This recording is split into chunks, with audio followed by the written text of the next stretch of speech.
Welcome to Dialectic, episode 23, with Tamara Winter. Tamara, or Tammy, as almost everyone calls her, is commissioning editor of Stripe Press, Stripe's publishing arm, where she and the team seek to identify the ideas that matter most for Stripe's audience and publish them by way of a small amount of books every year. Before she joined Stripe, Tammy worked at the Charter Cities Institute and at George Mason University's Mercatus Center, which is chaired by Tyler Cowen. While we certainly talk about Stripe Press and the incredible books and ideas that come out of it, this conversation is ultimately a holistic look at what makes Tammy so special. Anyone who's ever met Tammy has experienced the radical warmth that her presence brings to every single room, and that's something that I think is rooted in her orientation towards living a relational life. She simply loves and is deeply interested in other people.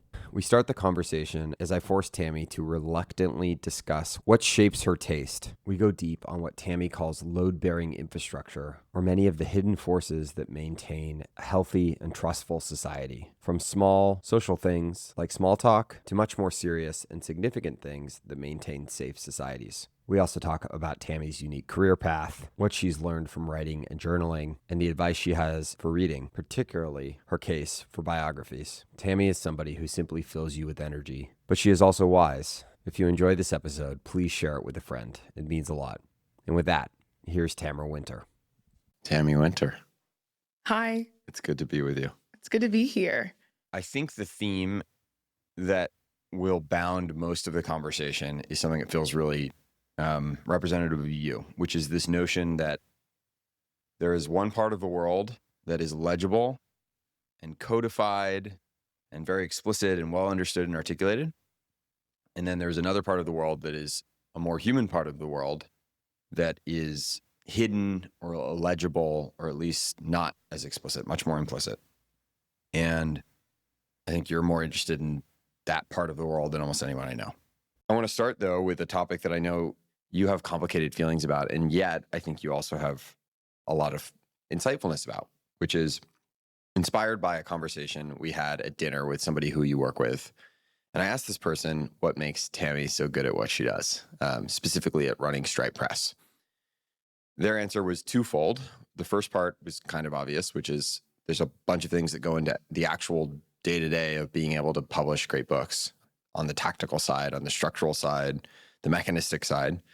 But the second part of their answer about what makes you great is taste. And specifically what they had to say about it was that unlike almost anything else, most domains, there's a ceiling on how great you can be. And their answer was that taste is something that scales infinitely, which is what makes you so special. Taste is obviously a complicated idea. I think it's been, particularly in tech and Twitter land, talked about a bunch recently. I think you also talk about this notion, maybe at a more foundational level, that people actually don't really know what they like and why they like it. And I think you have a really clear view, whether it's expressed or not, on what you like and why you like it and what you believe in. And so my first question is, to the extent you can, I'd love for you to try to identify the threads or the patterns that run across your taste. I'm not sure I can do that because of what we talked about, which is that taste is so nebulous. And I feel as though every time this conversation comes back into the zeitgeist, I understand less of what we mean when we say taste. I don't know if that's your experience, but it's certainly mine.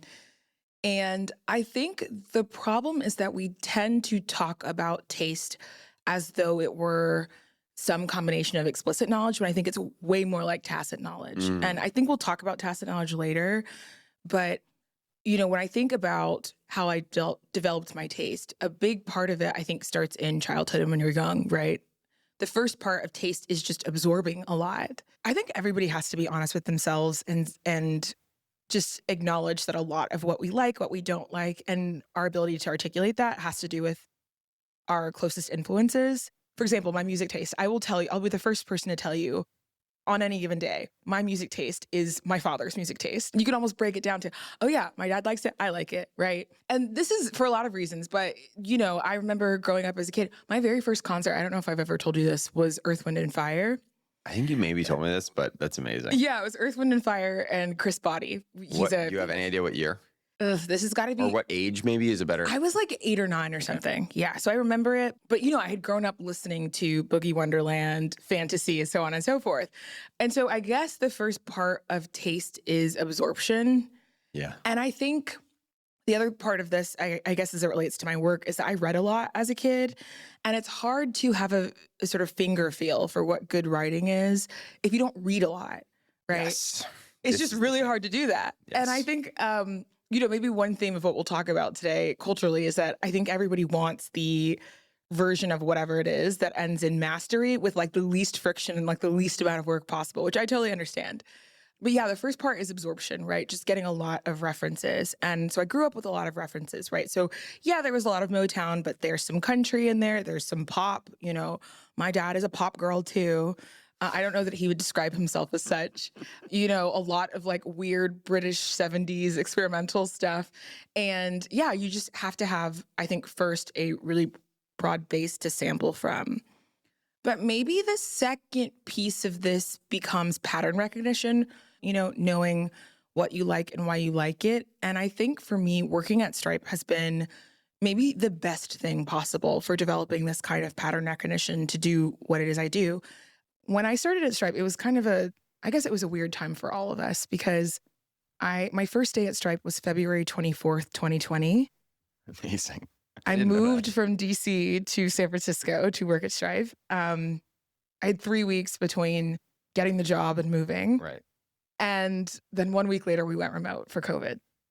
So I'm in this job. I've never done anything related to book publishing, comms, any of that. The Charter Cities Institute was about 4 people when I left. Stripe was about 2,800 at the time. Right. So Easy. just, Yeah. completely out of my depth and out of home as well.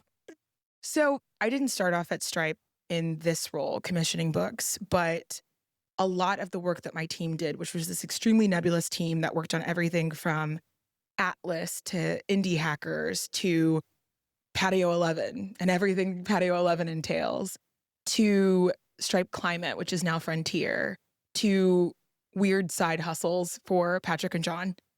That team's sort of secret sauce was its taste. And so it became very clear very quickly that everybody around me had a very clear idea of what excellent looks like, what it is we're trying to do here, even though, again, we had no clear mandate. The ability to absorb the best parts, the most interesting parts of other people that you trust is a huge part of how you form your own Yes. taste, right? Yes. And so you end up as an apprentice. I always joked that my role when I started was as an apprentice to the most interesting people that I knew. And so that was people like Sasha DiMarini. She's now the head of comms at Anthropic, but she was kind of the ringleader of this team, right? Or Everett Katigbak, who is a filmmaker by trade. He was one of the first, he was the 7th designer at Facebook, and he was one of the first when they had that really experimental lab. And then he went on to Pinterest and then to Stripe. People like Patio 11. And those were the people that I was just learning from. And then, of course, Patrick as well. But that was extremely fun because these people are curious as a like their job is to be professionally It's a way curious. of being almost. Yes, it's a way of being. Mm. It's like a really active curiosity. And that means that you can turn yourself, Sasha calls it, into a truffle pig for substance. You're kind of always burrowing for the most interesting things you can find in any domain. You've pointed out something really special, which is an apprenticing to curiosity in a way, like an osmosis, like curiosity by osmosis. I think it's interesting too. Like maybe the world has less apprenticeship broadly, but like so many things are like that. Like we all have the experience of like the older kid or the older sibling or whatever. You want to like what they like for a little while, and then by the or the musician who's trying to sound like somebody and ends up sounding like themselves. I don't know if there's enough conversation about that part of the taste thing though, which is so much of it is relational. In part because Absolutely. you're kind of like, boy, there's people you admire or respect or whatever, and you're like, you want to. Part of it is even just getting closer to them. And then by doing so, you also get to like see through their eyes. And that's a really cool thing. It's a very human experience, right? Because I think, and I guess our culture moves in waves, and we're in America, and America has a very particular relationship to individuality. Yeah. This is just the natural state of aging as a human, or like becoming a human, right? Yes. Everybody has influences. You start with your parents, your peers, and such. But what's so interesting is everybody I know who's amazing at whatever it is they do is pretty explicit about their influences, whether that was, as you said, an artist wanting to sound like somebody else, or just being incredibly inspired by their style of singing, their way of performing, and then eventually finding their own. I think it's really interesting, as you said, that there is some sort of disdain for people just admitting that, in fact, yes, I'm heavily influenced by these 7 Yes, people. of course, I'm not perfectly original. And this is just like, this is the experience of being human, Yes. right? I've been completely influenced by you since we've been friends, and I would I feel imagine the the same. other way. But yeah, I feel very shameless about this. But to your point, I think the ability to, I think it's what's really hard is choosing your influences and choosing what to ignore, Yes. Yes. and choosing what gets right access to what I think about any given thing. Ugh. And maybe that's the hard thing. That's a really refreshing answer. But maybe more interesting than any of that is, can you deploy your taste?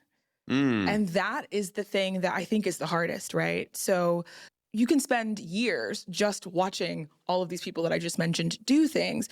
But at some point, I became the commissioning editor of Stripe Press. And when you get there, ideally what you can do is use this knowledge, use this judgment that you've accumulated over the years to make decisions about what to create, or in my case, what to commission, right? And so I can pretty instantly, if I read a proposal, tell you, and I don't need to like read it 5 times to figure out that's a Stripe Press book or that's not a Stripe Press book, Yep. right? Yep. Yeah, And- there's some kind of like high dimensional algorithm that you've developed over a long period of time that might not even be like super easy to put into words, but it's clear. Yeah. Like when the input comes in. It's not easy to put into words. And I think that's why it's like tacit knowledge. For Yes. example, I would tell you that if you look in our catalog, people we've either published or are about to publish. So Nadia Egbel, who wrote Working in Public, Brian Potter, who wrote The Origins of Efficiency, it's not out yet, and Stuart Brand, who wrote The Maintenance of Everything. They're all authors in our catalog. They are all doing a very similar thing. They approach their work in the same way, but it would take me some time to explain that to you. I totally connect to this because I have had the same experience with the podcast.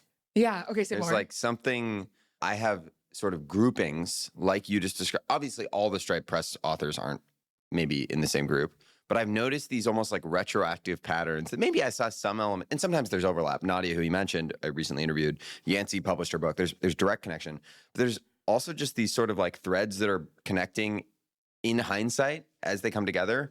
One of the things I've told people about like how I choose people to come on the show is just, if I threw a dinner party with all the previous guests, would this person be a good ad? Can they hang? Like that's basically the only codified version of it, but it's very similar to what you say, which is I actually do have a clear, I kind of know yes or no, but I can't really tell you why. And Exactly. It's the same type of thing. It's this kind of automatic judgment. And you know, we could spend half an hour just talking about why developing taste fails for one reason or another. And I have some theories about that in certain instances, but yeah, at this point, it's kind of this automatic judgment. And it's great because it saves me time. I don't have to think for long periods of time about whether or not this person belongs in the catalog. It's always pretty clear. One last thing on this that I really admired in your answer is the part of the taste conversation that most comes up is sort of like, does somebody have good taste? It's this sort of hindsight evaluative, is their evaluation ability good? And you didn't really talk about that. You talked about the thing on both sides of that, which is inputs and influences, all the way back to your dad's influence on your music, which is actually how all taste is developed, whether it's by osmosis or just what we read, where our attention goes. And then you talked about deploying taste, actually doing things with it. And my sense is that's one of the reasons that I think the taste thing has become so sort of like overblown and almost like empty, is that it's actually just like, does Tammy have good taste? What does that mean? Good taste in what? And that's way less interesting than like, what are the inputs that are feeding me? And to extend the taste word to like what it literally means, which is like, what do I like? Am I good at understanding what I like? And then what am I going to do with that information? What am I going to eat next? Exactly, because I don't think we need another cultural critic. I think we have enough. And like I think increasingly uninterested in cultural analysis and way more interested in, can you deploy? It's like when people joke, you know, if you're so smart, why aren't you happy? And it's like, if your taste is so good, why aren't you deploying it anywhere? Ooh, that's heavy. And that's a big challenge, right? Learning how to move from I know what I like and why I like it to in fact, I can take what I like, all these patterns that I've learned, all this judgment that I've developed for however long period of time, and I can use it to make decisions about what to create, Make or in more my of it in the case, world. exactly what to commission. It's really cool. And that's, I think, what makes that tacit knowledge and not explicit knowledge. We'll come back to this, but Cedric Chin, I think he is probably the best person writing today about tacit knowledge. He's a lot of things. He's a writer, a business analyst, a consultant based in Singapore, and he describes tacit knowledge as the process of moving from conscious incompetence to conscious competence to unconscious competence.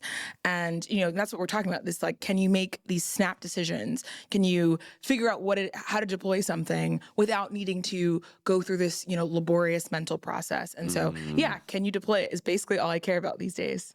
That last bit is the sort of master who can't even necessarily explain why they do what they do. And yeah. You've said that books we publish are a vote for ideas we care about, and what people see, their frames of reference, really affects what they do or don't create. So in that theme of deployment, Stripe Press, you've talked about this plenty, has sort of two tracks. One is what you call turpentine, this very like pragmatic, here's how to do things. And then you have a kind of a more broad theme of ideas that are important for the world.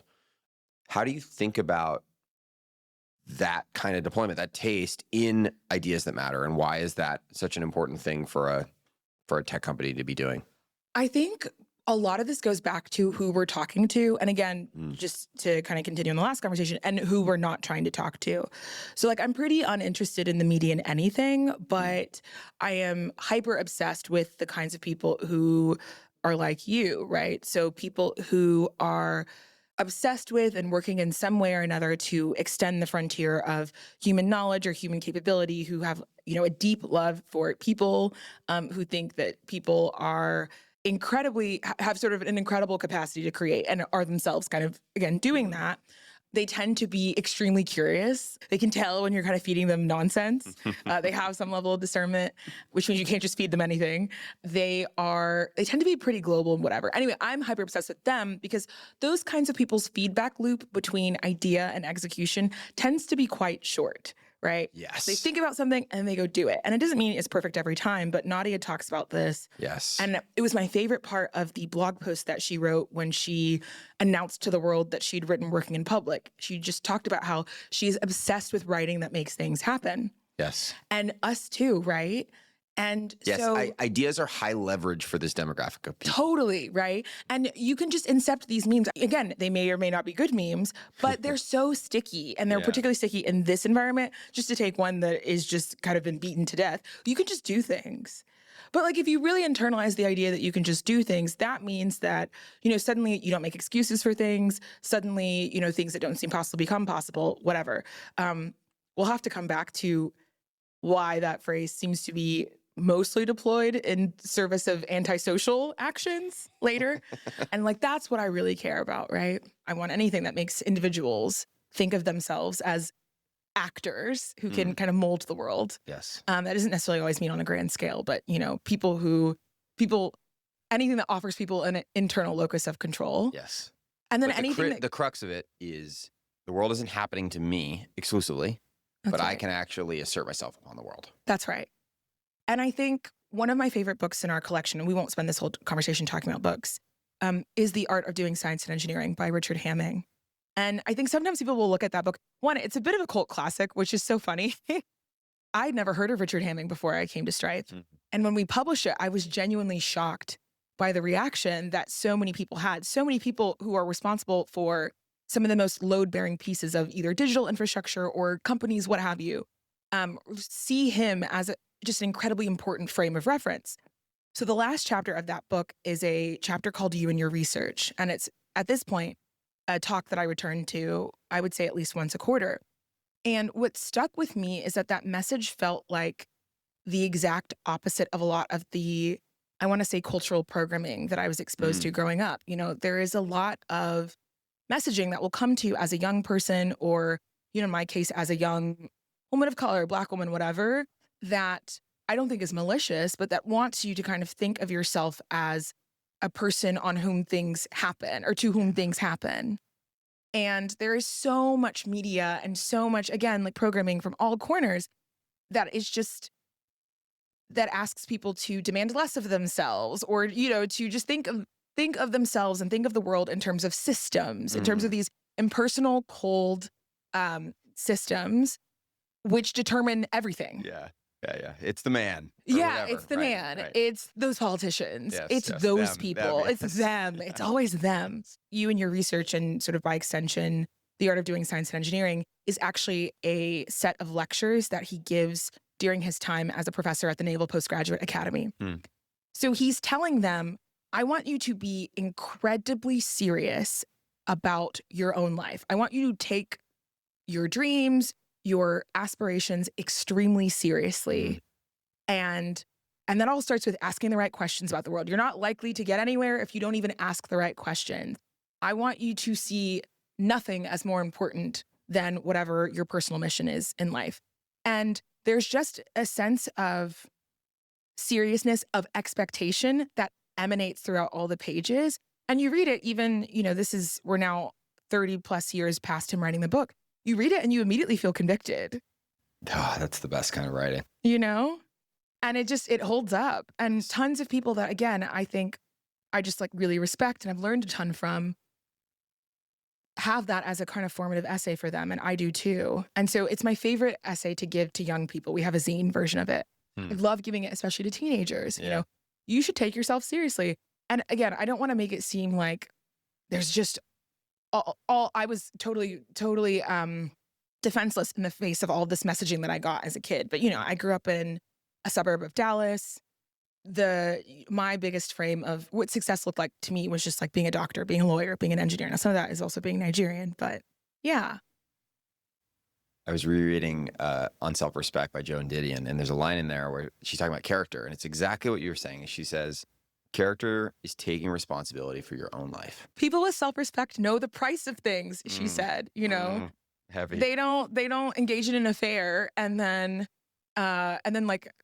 feel like, oh, it was you that made me do it. Yes. They don't throw rocks and hide their hands. They know the price of things. So good. One other part of the taste kind of straight press thing that might seem trivial, but my sense is you take very seriously, is aesthetics. I suppose my question is, what kind of heavier lifting or deeper impact do you think aesthetics have? I really do think at the end of the day, people judge books by their covers. I have to say that. And I think, okay, so the reason to make the books beautiful, the argument that we're making, right, with Stripe Press existing is that we think that these books are, and the ideas contained within them, are important enough that if you internalize them, they will change your life, whether that's you and your research, whether that's a journal about the making of a video game, whether that's if you're starting a business, Claire Hughes Johnson's book about management. We think that these ideas are worth the $30, $40 that you're going to spend to buy the book. And much more than that, a bunch of your time. Right, exactly. I mean, the median page count is what, 300, 400 pages? And so if we think that, then it is, I think, only fitting and only right that the container for those ideas is also something that somebody, a specific person, a specific group of people, when it comes to the Stripe Press design team, put a lot of time and care into. Yes. They're working just as hard to make sure that the outside matches the insides. And I also think that there's just a lot of ugly stuff in the world. I forget who said this, but I think it is your responsibility as a person to just not add to the amount of ugly stuff in the world. Yes. Yeah, John has that amazing line about the world being a museum of passion projects, which is kind of the other end of that. That's right. That Everything doesn't around you happen is... It doesn't happen it doesn't happen arbitrarily. It happens because few people really care. There's, on this note again of tacit knowledge, there's a lot of knowledge, even very practical knowledge in the world that isn't written down. Yeah. But there's also a lot of things that aren't written down for good reason. How do you actually parse, maybe especially on the sort of here's how you do things, pragmatic advice, turpentine idea?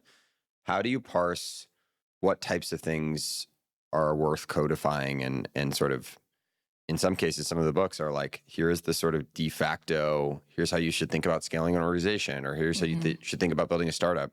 How do you think about, there's there's high stakes there to say like, this is the go-to advice for how to do something. Yeah, that's right. And so maybe the most important thing there is picking the right person to author that book. You know, there are a lot of books, for example, out there already about scaling companies, thinking about, people development. But maybe one of the reasons why Claire Hughes Johnson, for anyone who hasn't read Scaling People, was such a great person to write that book is that she is who a lot of people wish they had when they start a company. Because if you're a founder, right, you're focused on a couple of things. You're focused on refining the product, right? You need something to sell people. You want to make something people want, as they say. And then you have to go acquire customers. But in the best case scenario, if you're starting a company, things will go so well that you've got to hire. Yeah. And by the time you start having to hire people, it's probably too late. The plane's in the air. Yeah. Exactly, right?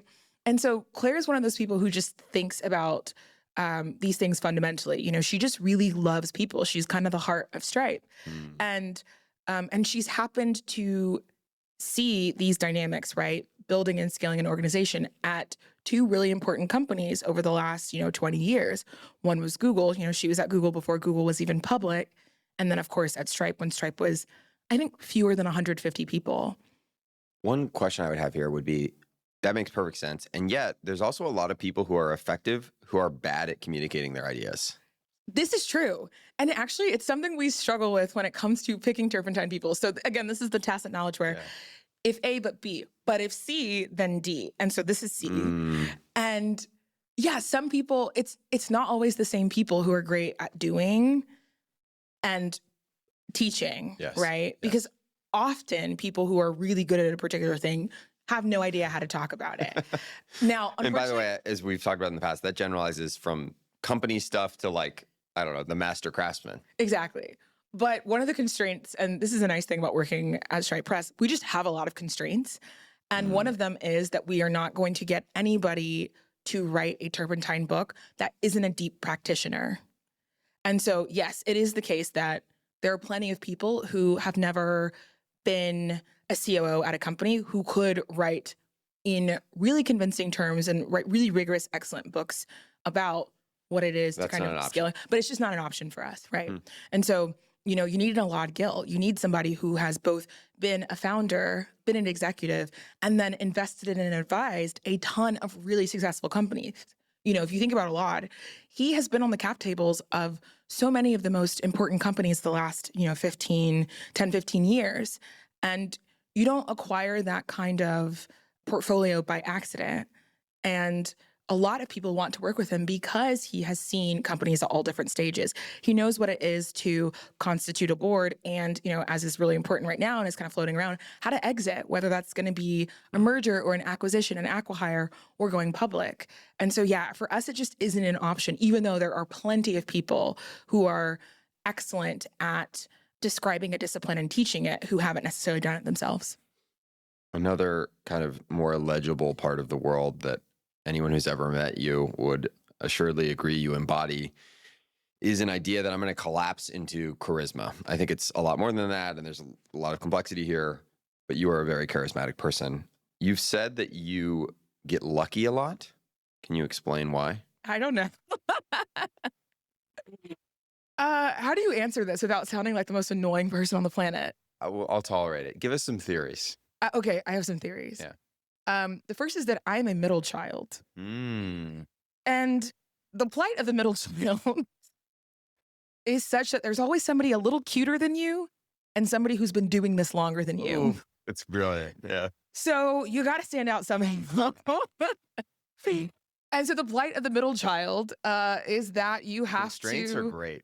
Necessity is the mother of all invention. So true. Yeah. And my parents constrained me by this kid who's cuter than me and this guy who's been doing it longer than me.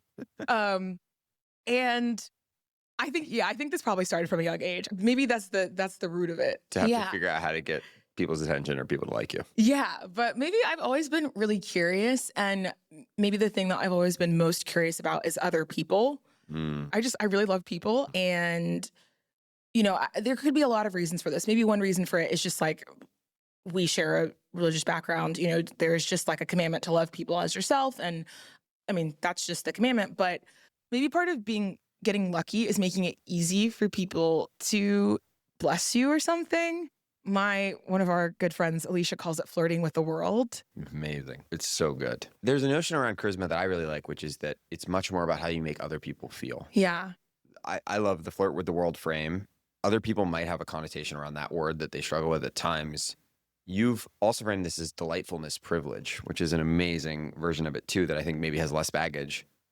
And the reason you're lucky, you've talked about like the people who seem to meet good fortune wherever they go. As someone who knows you fairly well, anyone who ever interacts with you gets this like warmth, this like dial of sun that's turned on. And so it's like, you could meet you once and be like, oh, I get it. Like, at least I get a seed of it. Can you talk a little bit more about delightfulness privilege? I think that You're playing on pretty privilege for yeah, people yeah, who and are underground. and this is not the same thing. Not the same. I think maybe probably what it is there's like a ton of social infrastructure which seems totally unimportant, but is in fact everything.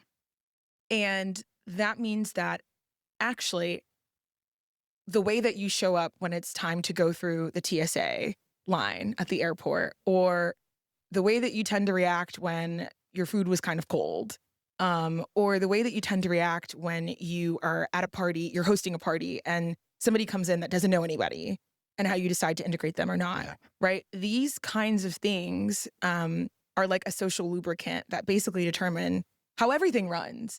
The most recent guy that I was dating, we would go to restaurants, and something that started happening to us pretty early on was just being given free things constantly, like free glasses of champagne. It happened like 4 or 5 different times at different restaurants in different conditions. It's like, the question is, why does that happen? Yeah.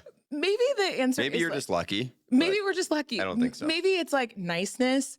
Okay, so again, I find it hard to talk about this because maybe somebody's takeaway would be, this is how you interact with people to get stuff out of them. But instead, it just happens to be the case that, for example, at a restaurant, I used to work in a restaurant. Have you ever worked in a restaurant? I worked at Chick-fil-A. So Okay, so it's not quite the same thing, but I was a hostess and then I was a server for a little while. And you know what it's like to have had a really long shift, a really long day, you're fighting with your partner, you've got a headache, and you have to keep waiting on people. And it's like 9 o'clock at night. And somebody comes in and they're just like, I really don't want to deal with you. I just want you to bring my food, take it away, and like hopefully don't interact with me otherwise. But that's just not my approach to eating at a restaurant. So I will always ask somebody, for example, what's your name?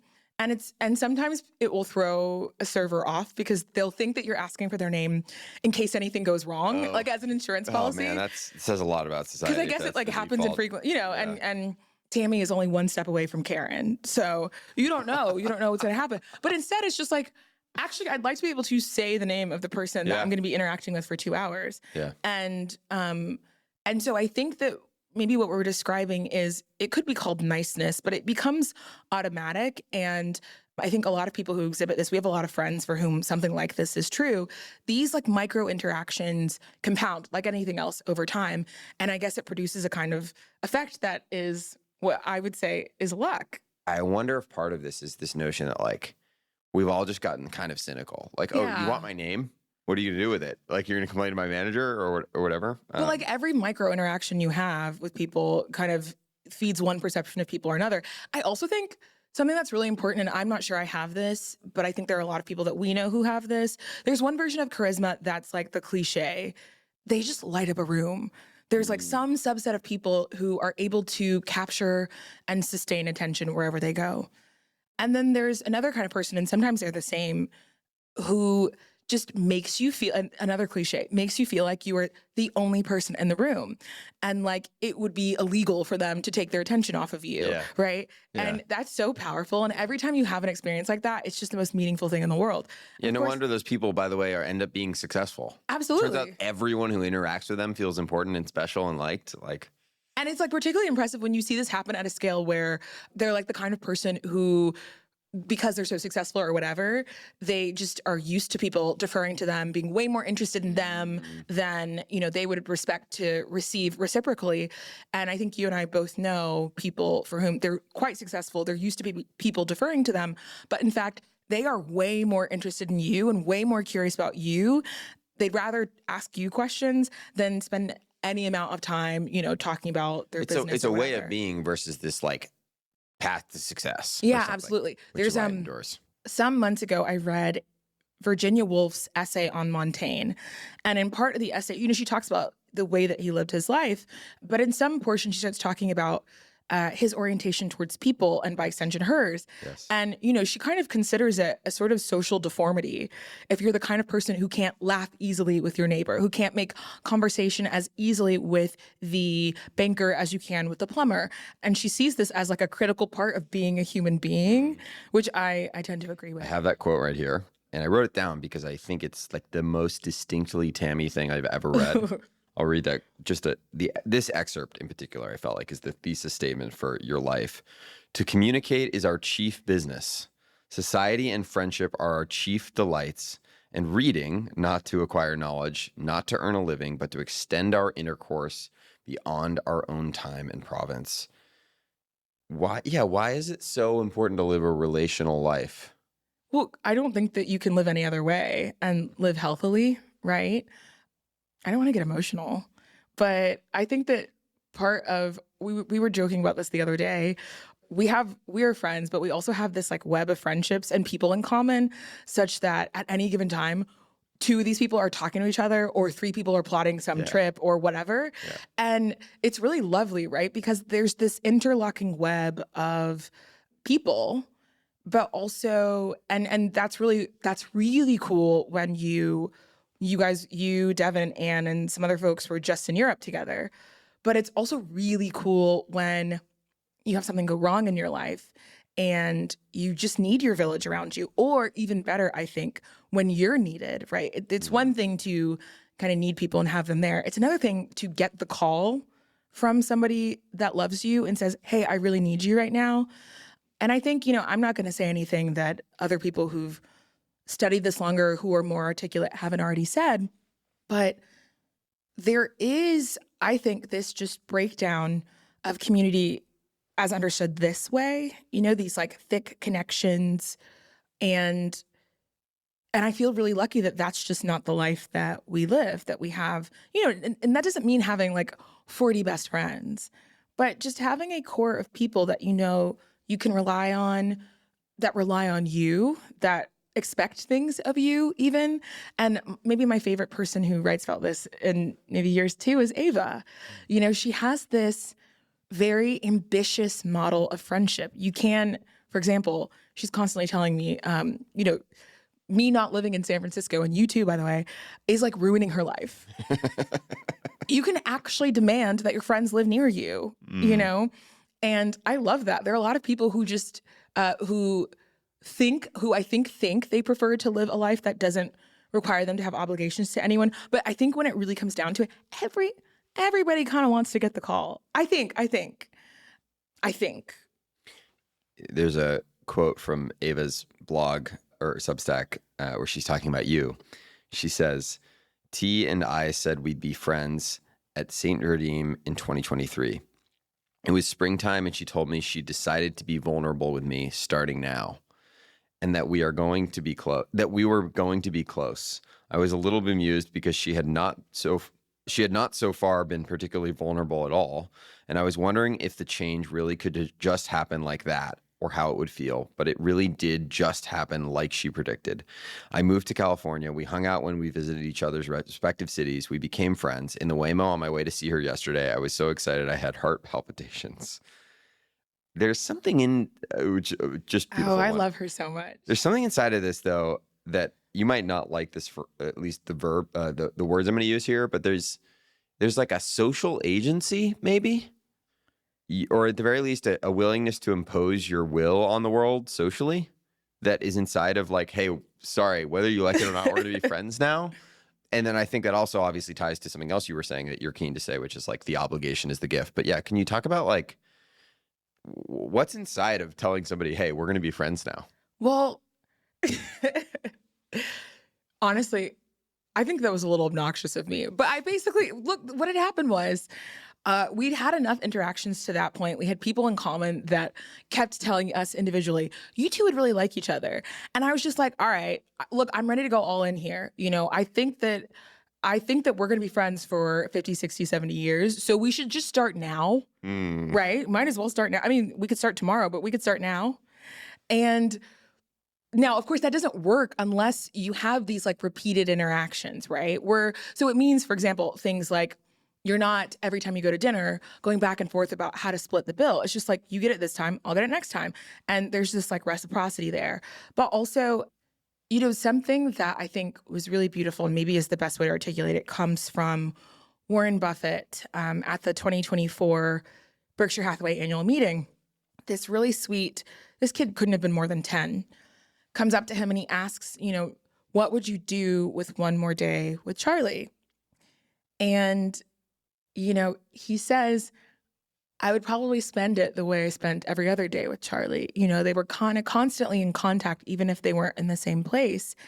And he said to the young person, he said, look, if you find somebody like this, my suggestion to you is that you kind of lock it down and you try to meet with them as often as possible. And I guess that's my model of friendship, right? I happen to live abnormally close to my village here in New York. And then, it's funny that when I go to San Francisco, there really is like 1 square mile that most of my people live in. And yeah, I don't know. I don't know what's behind that. I also think maybe part of it is cultural in the sense that I have a really big family, a really big extended family, but I didn't grow up around a lot of them. But there is this expectation that, for example, if I were traveling through London and I needed to, you have a cousin in every city or something that's like a cousin functionally in every city. And that's really beautiful. And I think really lucky. What do you think? How would you describe your taste in your friends? Or what types of qualities? What gets somebody in? Oh my gosh. Dang. What does get somebody in? I think this is the most important thing. This, like, we're not opting out of this friendship. You'll hear, and I think increasingly these days, about like friendships just going wrong or friendship breakups. And I think nothing is harder than a friendship breakup. They're almost harder than Banshees of Inisherin, if you've never seen it. Crazy friendship breakup. Right. And he just decides one day, I just don't like him anymore. Yeah. Right. Like I just, and, it's like a motif that's repeated, especially through the first part of the movie. I just don't like him anymore.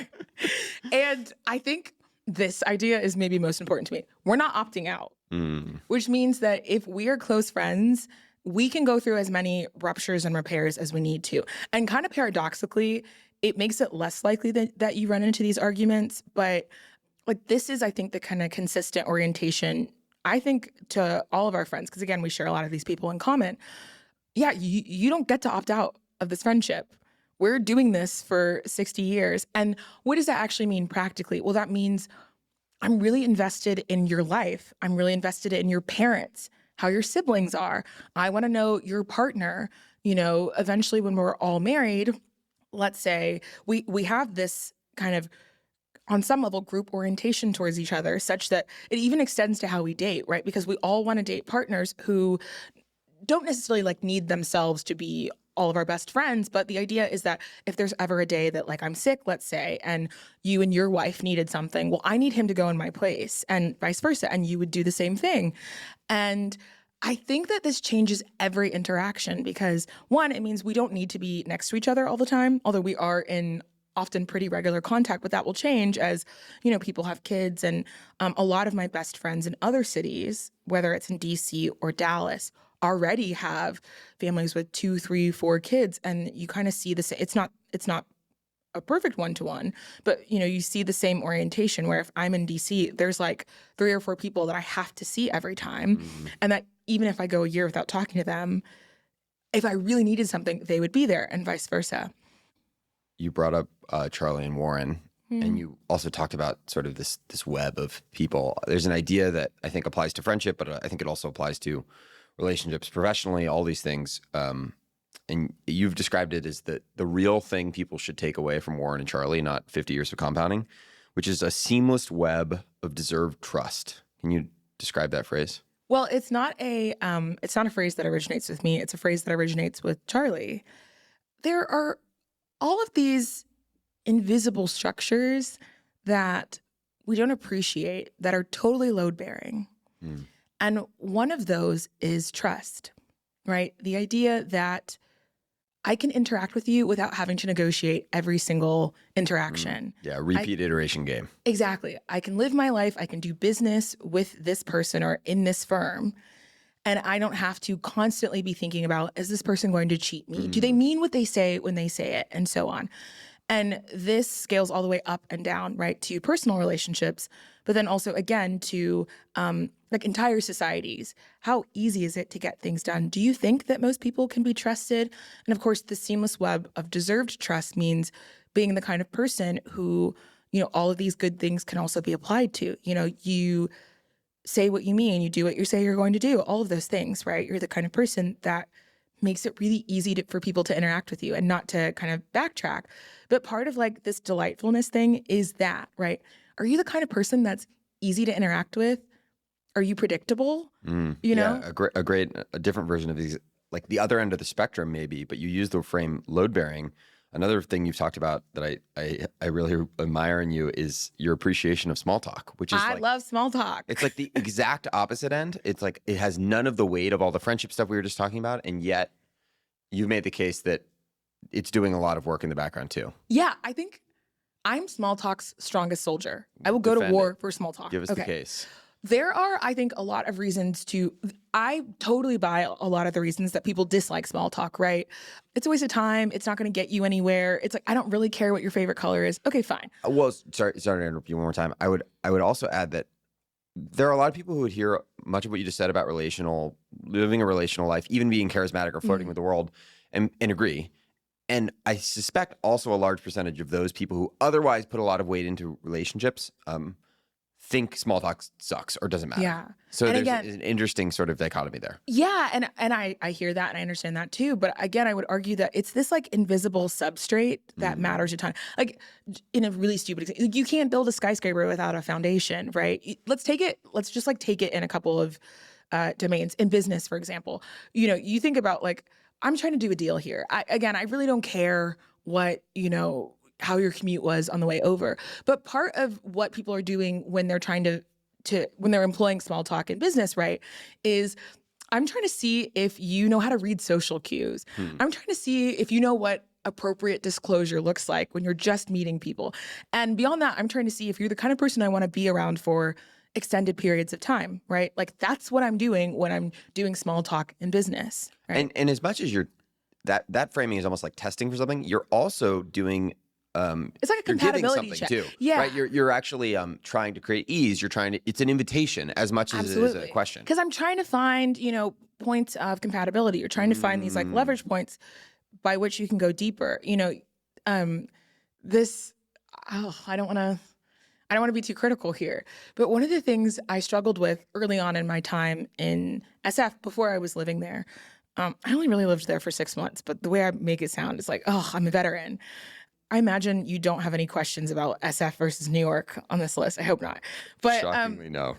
you like there was for a time this like real habit that people had of like, I just want to know, I don't want small talk. I want big talk. I want to know, you know, I need to know what happened to you at 17 that explains why you are the way that you are. And it's like, hold on. Wait, we don't know each other. We're at a house party. Right.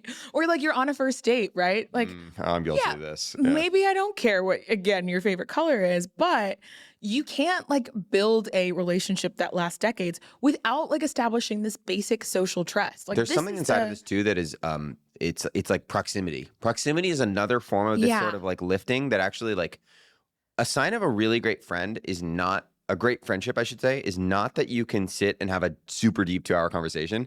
It's that you can be perfectly comfortable in silence for 5 hours doing like driving or shopping for groceries or something. Yeah. It's both of those things. Tyler Cowen, when a friend of mine, Caleb Watney, and his wife, Katerina Watney, got married, for some portion of their relationship, it was long distance. And one of the things they referred to was Tyler Cowen's guide to long distance dating. And one of the things he says is that you should, instead of trying to make every time you're together this like unique, distinct experience, you should do a lot of mundane stuff, right? Like, because what is marriage if not eating dinner together every night? Like, do I think I could eat dinner with this person for a long time? Yeah, it's like, give me the most boring environment setup possible, and am I still engaged? Does it still work? Yeah. I will say there's also probably, and this might seem kind of abstract, a sort of societal layer to small talk or societal piece to small talk that matters a lot. So like America has a lot of like heterogeneity in the population, right? Which means that things like small talk are actually like this important social ritual that, for example, maybe Europe doesn't need because there's like a lot more homogeneity in an individual population, right? Because small talk is how you kind of establish between people who have very different, cultural contexts, who are coming from a different place, that like we're on the like same a social kindling or something. Yeah, we're on the same team, and it makes because it offers you a lot of these like low stakes, repeatable interactions. And so, where I'm from, the South is kind of famous for this level of hospitality, right? Because inside of this too is manners and politeness and etiquette. They're all kind of in this bucket, and all of those things, it seems that people are like, do we really need? It's like a Chesterton fencing of these sort of social. It's only things. when it's gone that you realize. In fact, again, that thing which seems pointless, silly, is load bearing. Now, some people may listen to this and say, "You're overthinking it," which I'm fine. I'm fine if I'm overthinking it, but it does seem actually pretty important. There's a one of the things I love your frame on is this notion that like we're also desperate for community, and yet like we don't want any of the obligations that go with community. It applies to the friendship thing too, and yeah, I think it feels heavy in today's era. It's like I want relationships, and I want community. I want all these things, and I also want to do it on exactly my terms with exactly what I want. Yeah, in the least restrictive, in the way that asks as little of me as possible. I will say there's a flip side to what we're talking about when you have these shared social scripts. As they start to break down, as these start to not be universal values, you do see people really wanting to curate their own environments, right? One of the things I am really interested in is in the rise of private security. And, I used to work on charter cities. And what you'll see when you go to places like South Africa or Zambia or my home country, Nigeria, is fundamentally you live in the country, but you actually live in your enclave. So this part that you've been able to curate, right? You have your own security that the people who live there pay for. It's not the responsibility of the government because you can't trust it. And then you certainly don't want to kind of interact with everybody in the population because it's not a super high trust population. So in really low trust areas, you basically have people who stay kind of in their clans. And then as it sort of becomes higher trust, you can kind of trust more and more different kinds of people. You can interact with more strangers. You don't see this in places where you have a lot of low trust. And one of the things I'm, like I said, particularly interested in is just in the US in particular, just the rise of private security, because you can't necessarily trust that we're all following the same social scripts, or not just the rise of private security, but the reintroduction of things like members clubs or members clubs that already exist becoming a tier more exclusive because you have people who would actually rather not interact with sort of the median person. I think that this is unfortunate, but this is what happens when you lose these social scripts, right? A couple of months ago, or maybe a month ago, whatever, you saw the Uber bus, the sort of Uber bus, the fuss over Uber bus, I missed right? this. So it's like Uber carpooling or something. Is the airport shuttle? It's not the airport shuttle. I think they're actually testing just like a bus, like a regular bus. Yeah, Uber invented the bus. Great. Right. It's like, congrats, you invented a bus. But what a lot of people were quick to point out was this isn't really a bus. This is the way that I can pay a little bit more to not have to deal with the dysfunction that comes with riding the subway, riding the metro. If riding the subway was like a perfectly pleasant experience where I don't ever have to come into contact with people acting, crazy or whatever, then you don't need things like a bus. Yes. And then the extreme version of this, by the way, is the culture of LA, which is you never drive. You never walk, you never take any, and in the implicit, as someone who lived there for so long and now lives in New York, and I love LA for a lot of reasons, but the implicit thing there is that I never, ever have to interact with another person that I don't choose to. And when that is the fabric of society, I think it's not great. This is a great lead into the next thing I want to talk about, which is you used the phrase load bearing a couple of times. You've thought about this a lot in the context of societies. Maybe the right place to start would just be, you've talked about in healthy societies, I suspect, there's a scaffolding that allows us to move freely and safely, both in the social sense and in the sort of harder, more real, safe security sense, a hidden infrastructure there. Mm-hmm. Can you talk about like what is being embodied in that sort of ability to move freely, what you mean by that? And we'll talk all about the implications and the social side and the security side. Again, I guess it's, do the social conditions of wherever you live make it easier or harder for you to just go about your day as normal, to like live your generic life, right? Sure. You and I have talked about this before, but I feel like what we were discovering, at least if you let Twitter tell it, is kind of this like mass rediscovery of why these shared social scripts matter so much. Yeah, another chest and fence. Yeah, like it's not just politeness, but it's like, it turns out that we don't all agree on why shouldn't you take loud phone calls in public? Should you? Why should you interpersonally when you're going out to eat? Why should you not negotiate back and forth about who's going to pay and maybe just take turns paying? Part of what's happening there is like, okay, in the first example, shared spaces require shared consideration.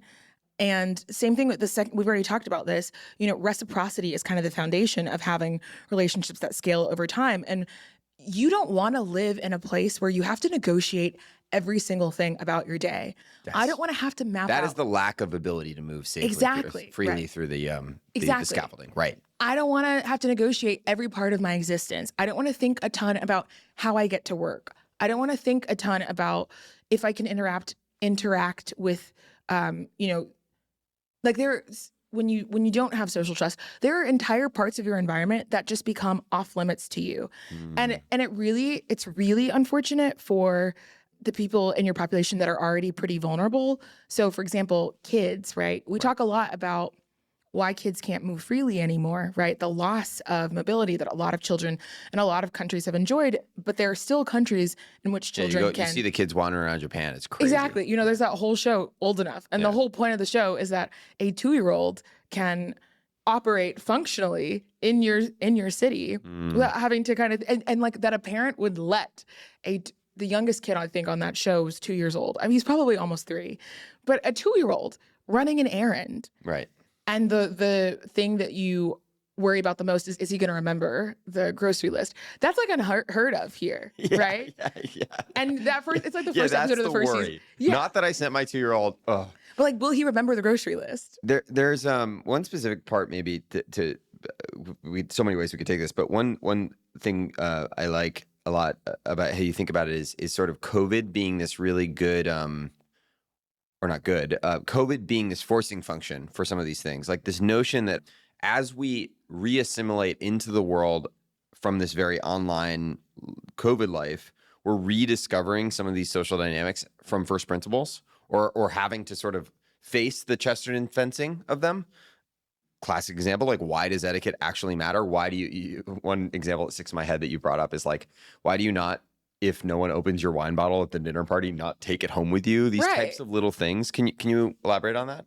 Well, I don't know if there's much to elaborate on. But or even just give some, like you brought up the speakers. Another one, like greeting someone in retail. Like, can you just talk about why some of those things are load bearing? It's these like shared scripts that make it easy for a stranger to interact with you, because without that, you don't have anything else. Right. There is, I think, often an overemphasis on like the things that you can see that are obvious about any social situation or about like governing. Right. And the things that we miss, like you can basically only operate to the level of effectiveness as like the least effective part of your society. Right. It's like a minimum viable threshold or something. Exactly, right? And so if you are able to say, we were just in Montecito with a mentor and friend of ours, and we decided as our gift that we were going to get him books, and we were going to, sign, tell him why we got him the book. Okay. So I guess I had probably shipped the book that I wanted to get him too late. So instead we went to a couple of bookstores in town. And now, of course, Montecito is not your median town in America in any meaningful sense. Very far. It is a total enclave. Idyllic. Yeah. So, but there are places that, aren't nearly as wealthy, let's say, that still enjoy this level of social trust. Like the church that I went to growing up, it's near, you wouldn't call it projects, but it's near just like lots of apartments and lots of, it's like not in the best part of Dallas, but often the doors to the church are open, like they're unlocked. Yes. This is captured. Yeah. Right. And so anyway, back to Montecito. So I went to this bookstore. I didn't bring my wallet with me. I don't know why I didn't bring my wallet with me, but I forgot to. You're in Montecito. These things are taken care of. Well, you just think you can use Apple, you think you could use Apple Pay anywhere. Sure. But in this particular store, I couldn't use Apple Pay. So I pick out my books and like there's a couple books that I really want to get these. And I'm thinking, all right, they don't take Apple Pay. They don't have tap to pay. So it's over for me. And the store owner said, no, that's fine. Take the books. And then when you get back to New York, just write me a check. Just send me a check. And I was like, what? And he's like, yeah, just send me a check. It's fine. And he really wasn't trying to argue with me. He said it as though it were the most natural thing in the world. There's an abundance inside of that rather than scarcity. Yeah. Because in his world, right, in the his sort of daily context, basically everybody can be trusted. If you're in Switzerland, their public transit system handles, I think, I might be misremembering, but at least like 1 million rides a day. But they don't have fare gates anywhere.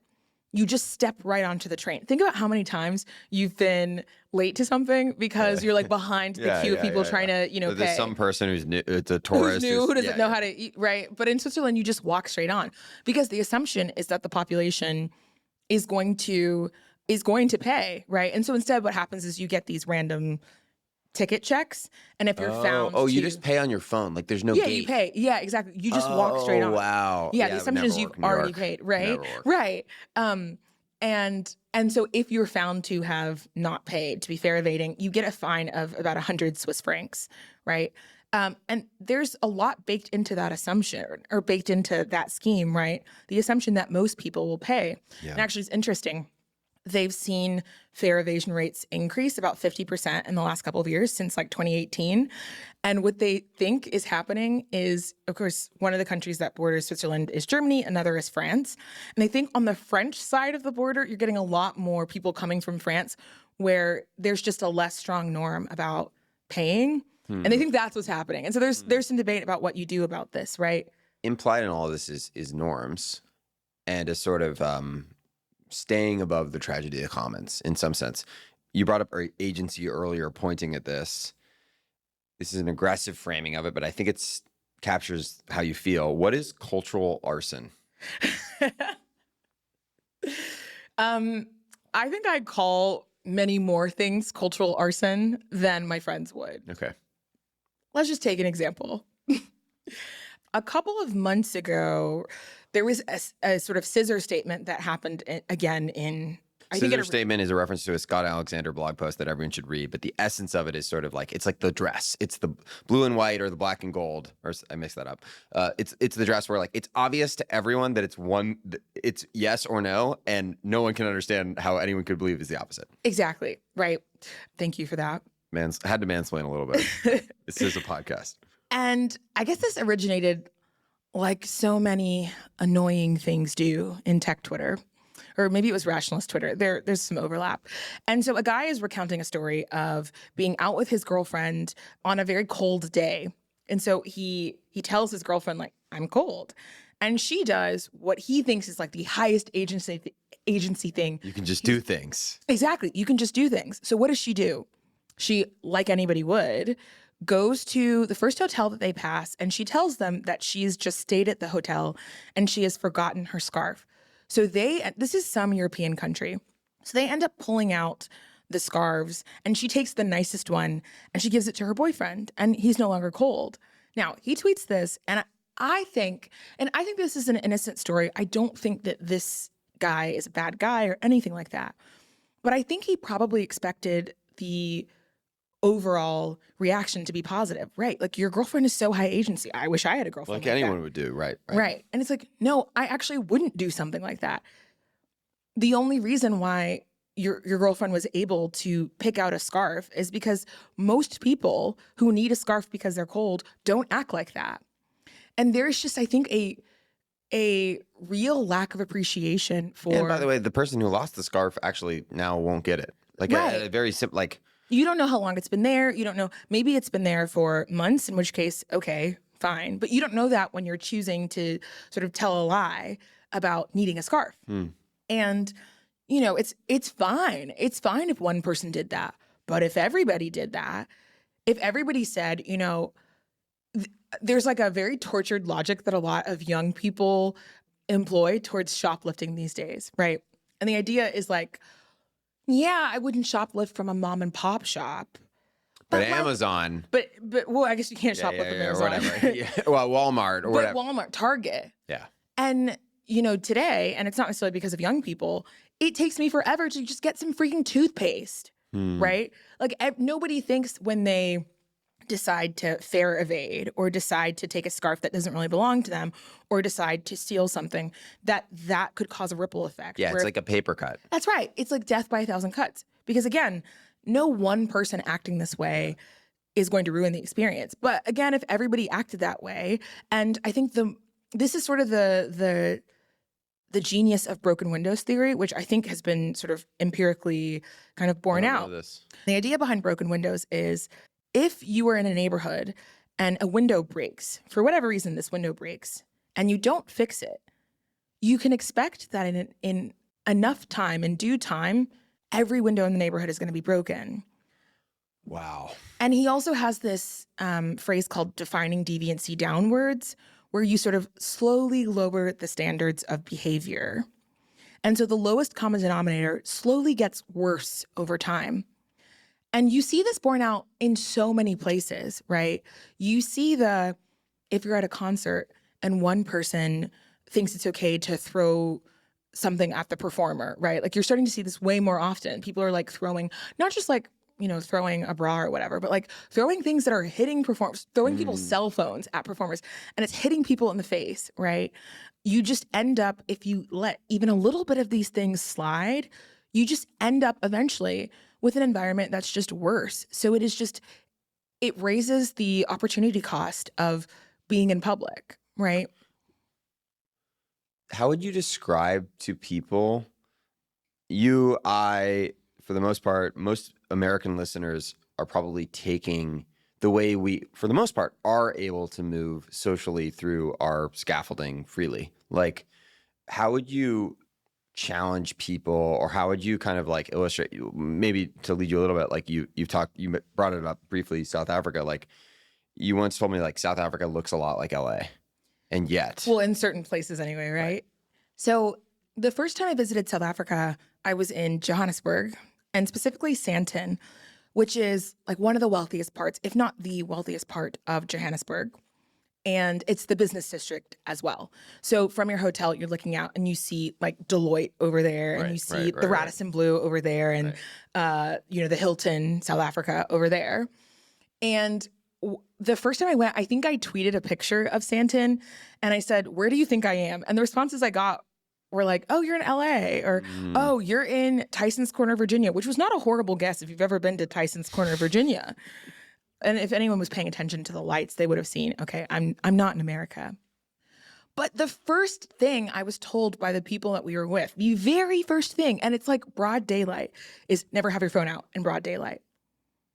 And actually, just last week in London, I was going for a walk with Sam, my manager, Sam Bowman, and he said the same thing to me. We're talking about London, not South Africa, because he knows people who've had their phone stolen from them. Like, one of the ways that people will do this is by just being on some sort of like a motorbike. I watched a guy do this I was in London, and I watched a guy just rip it out of somebody's hand and That's run away. insane, right? Yeah. And so, okay, what are we talking about? For people who can't imagine this, it's like every decision that you make becomes more frictionful. So you can never just turn your brain off and exist, right? My sister, she did a study abroad for like a summer in Spain.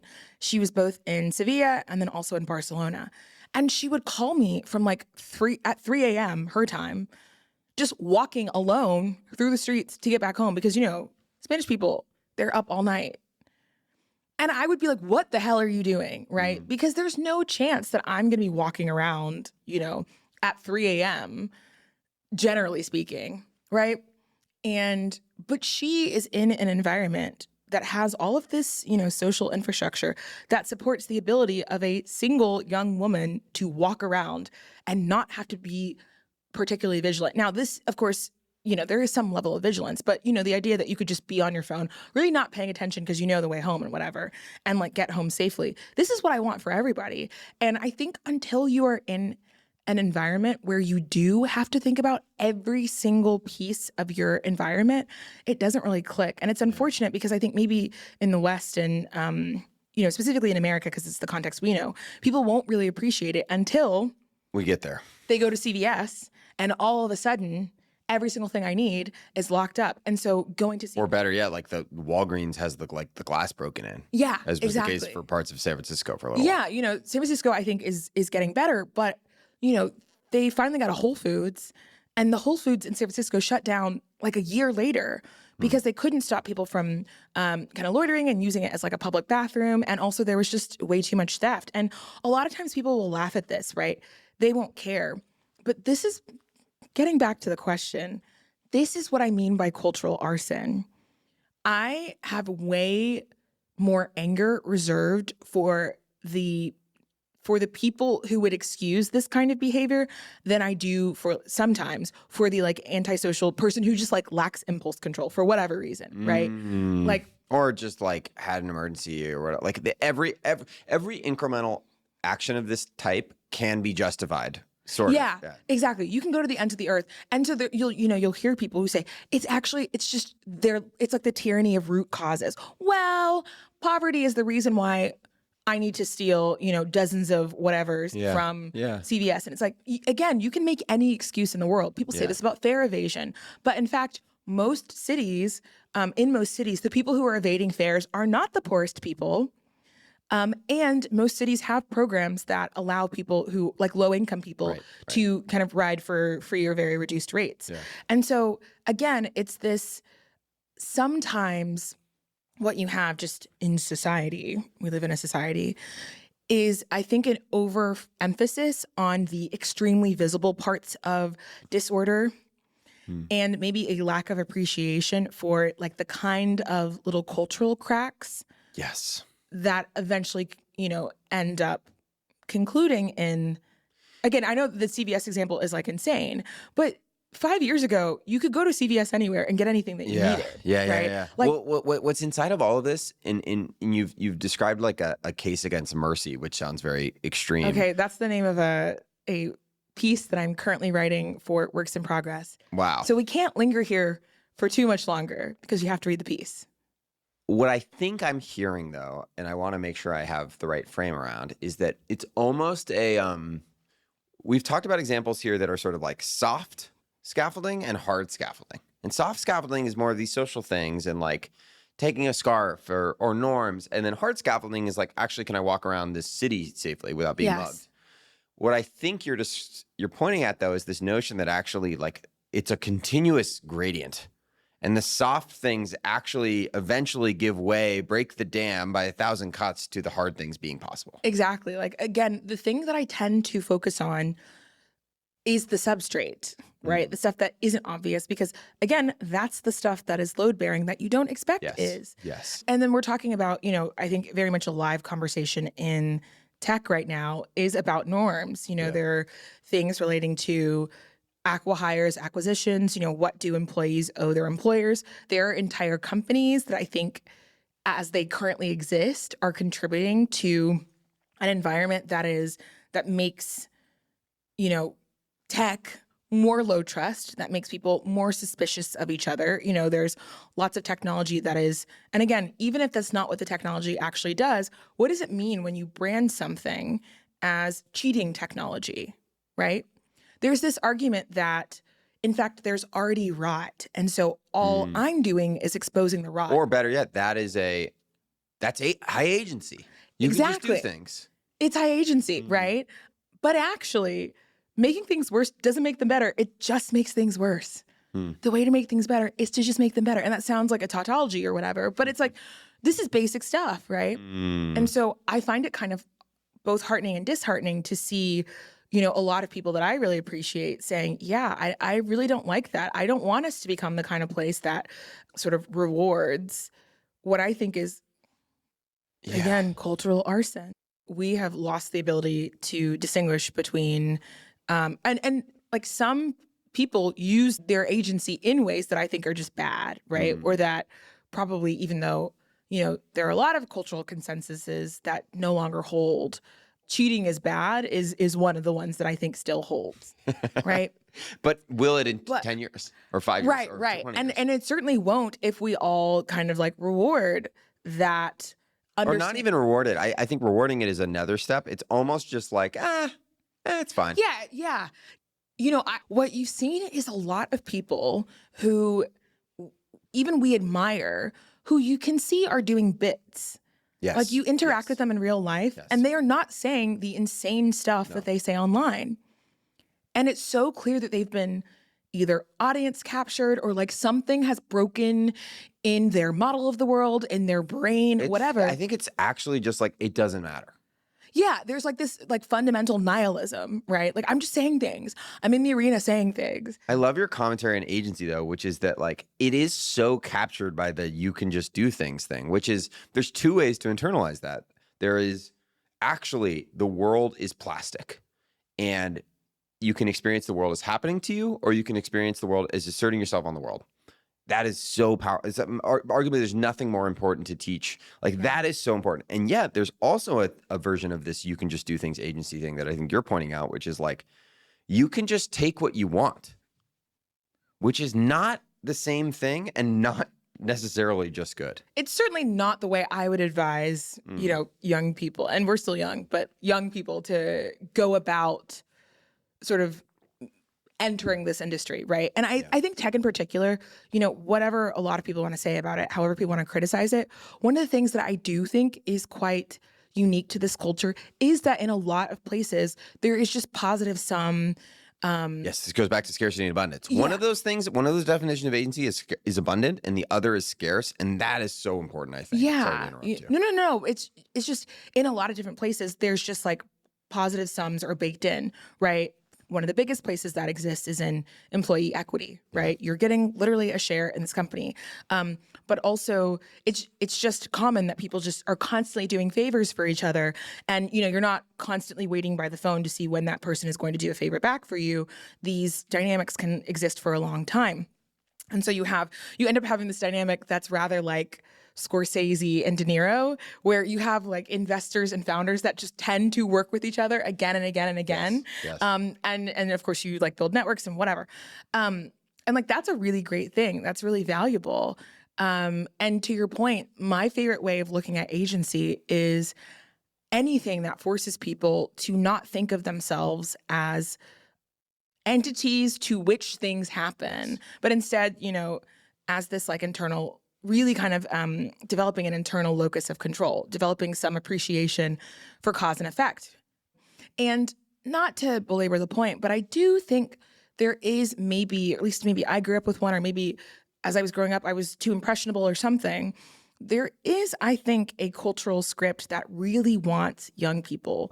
And I think some young people in particular, I'm a Black woman. I can be no other. I've been a Black woman for 29 years. And, some of the advice that I got, even sometimes from the people closest to me, was that everything is just going to be so much harder for you. Everything is going to be harder. There's the classic, you have to work twice as hard to get half as much. And I'm not saying that those dynamics don't exist. And I've seen it in my own life. But the kind of practical effect of internalizing messages like that is that you shouldn't even maybe try. You should probably not even bother because it's just going to be harder for you. It's going to go worse for you. But you should be an actor. You should be an active participant in your own life. That doesn't mean, think of yourself as a main character, but maybe, think of yourself as a main character. There are all sorts of ways in which the world is malleable, all sorts of ways in which there are these like invisible rules that exist on paper but don't really exist. You can cold email anyone. A couple of months ago, Dorkesh interviewed Satya at Microsoft. And the way that he did that, I'm thinking, he had a strategy. He literally just emailed him. It was like, hey, and he had done some work beforehand to say, these are the kinds of questions that I would ask you. But so many people, I'm not saying, I could get Tacit tomorrow, but maybe I could. Maybe I could. And I think it's so healthy, especially from a young age. Someone that we both love is Simon Saris. He's written about this a lot, about kind of developing agency, especially in your children, instilling it in your children. And I agree with him on this. There is this, I think, innate desire in humans to want to be useful. And you see this in very young children. And so I've stayed with him and Semi for a week. And at the time, they just had Luca. They now have 3 kids. And even then, Luca is like 2 or 3 at the time. And he's like doing chores. And he sort of has internalized this idea that like if he wants something, he can go make it. He can go get it. Yeah. He can go get an egg from the chickens or whatever. He can act. He's not at the mercy of mom and dad because they want him to develop this really confident sense of self and this ability to be totally sufficient. Not that he needs to, because he has an incredibly loving family and this whole tapestry of care, but so that he can be in the world. Absolutely, out of abundance, which is one of those words right now. It is. Yeah, that's true. That is a great lead in to the next thing I want to talk about, which is your unique path. I asked a friend of yours what I should talk to you about, and one of the things she brought up was that you have a very N of 1 path. You do things in a very distinctly Tammy way, which I think applies to so much of the agency stuff we were talking about. One bit of this that I like actually comes from your friend Nick Whitaker. In your advice to young people, little excerpt, you have some threads from other friends. He says, interesting paths are not repeatable, but they rhyme. Who are you aspiring to rhyme with? Ooh, that's interesting. That's not the question I thought you were going to ask. Who am I aspiring to rhyme with? Okay, it's some combination of Anna Wintour and also maybe Pamela Harriman and also maybe Esther Cooper Smith. Okay. I don't know the last 2. Okay. So who are Pamela Harriman and who was Esther Cooper Who's Anna Smith? Wintour while we're at it? Outgoing, soon to be no longer EIC of Vogue and a total force of nature. Because one of the things that's really interesting about Anna is that she basically was like the image maker for so many people. So if you're like a female politician and you're struggling with likability, you go to Anna. If you're an athlete who is leaving, playing sports to pivot into doing a beauty brand, you go to Anna. If you're a new celebrity who is hoping, it's the middle of awards season, and you're hoping to get your name and your face really in front of the most important people, you want to be in Vogue, right? And there's this like cultural capital that I think Vogue has, and people want to say that it's declining, and I do think it's declining, right? I do think the Vogue formula currently is not as interesting as it used to be, but there are still signs that it's ahead of the zeitgeist. One example I'll give you. Vogue's first 2020 issue, they called the motherhood issue. And they had 4 different covers, one with Cardi B, one with Ashley Graham, one with Stella McCartney, and one with, I can't remember if maybe it was Greta Gerwig, I can't remember. And the whole idea is that, for so long, you wanted women to kind of compartmentalize the things that they do. You are a mom here, and here you are Superwoman. But in fact, for many women, being mothers has unlocked, if they're creative, Stella McCartney says this, has unlocked a lot of her own creativity, has made her think, in really careful ways about the clothes that she's making or whatever. Cardi B says she always wanted to be a young mom, she didn't want to, a lot of people said when she had a baby that she would be ruining her career. Well, here we are. Her daughter just turned 7. Cardi B hasn't gone anywhere, although we are waiting for the sophomore album. And of course, like, where are we today? Oh, now we're all talking about fertility. And now we're all talking about, what are the kind of cultural reasons why people are having fewer kids. I will say, some of us have been thinking about this for a decade. The Twitter history is there. But anyway, fine. Okay. The Twitter history is always there. But moving on. Anna, basically what she was the curator. She was the cultural curator. And like nowhere is that more clear than at the Met Gala. And again, there's a ton of people who will say, I don't care about that.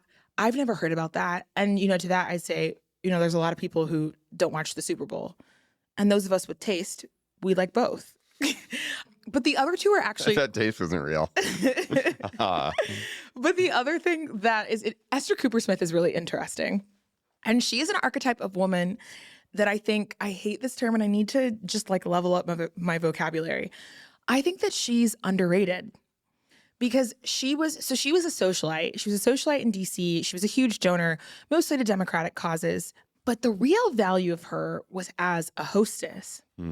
So on any given day, just like with Anna, everything we just said about when you go to Anna, Esther is who you went to sometimes to like loosen the or remove the friction in some literal geopolitical conflict. She was the kind of, I joke that she's maybe the only person who could have gotten Joe Biden to drop out of the race earlier than he did. Wow. Because she was such a trusted, she was just a great host. And the art of hosting is something that I think is lost on a lot of people, right?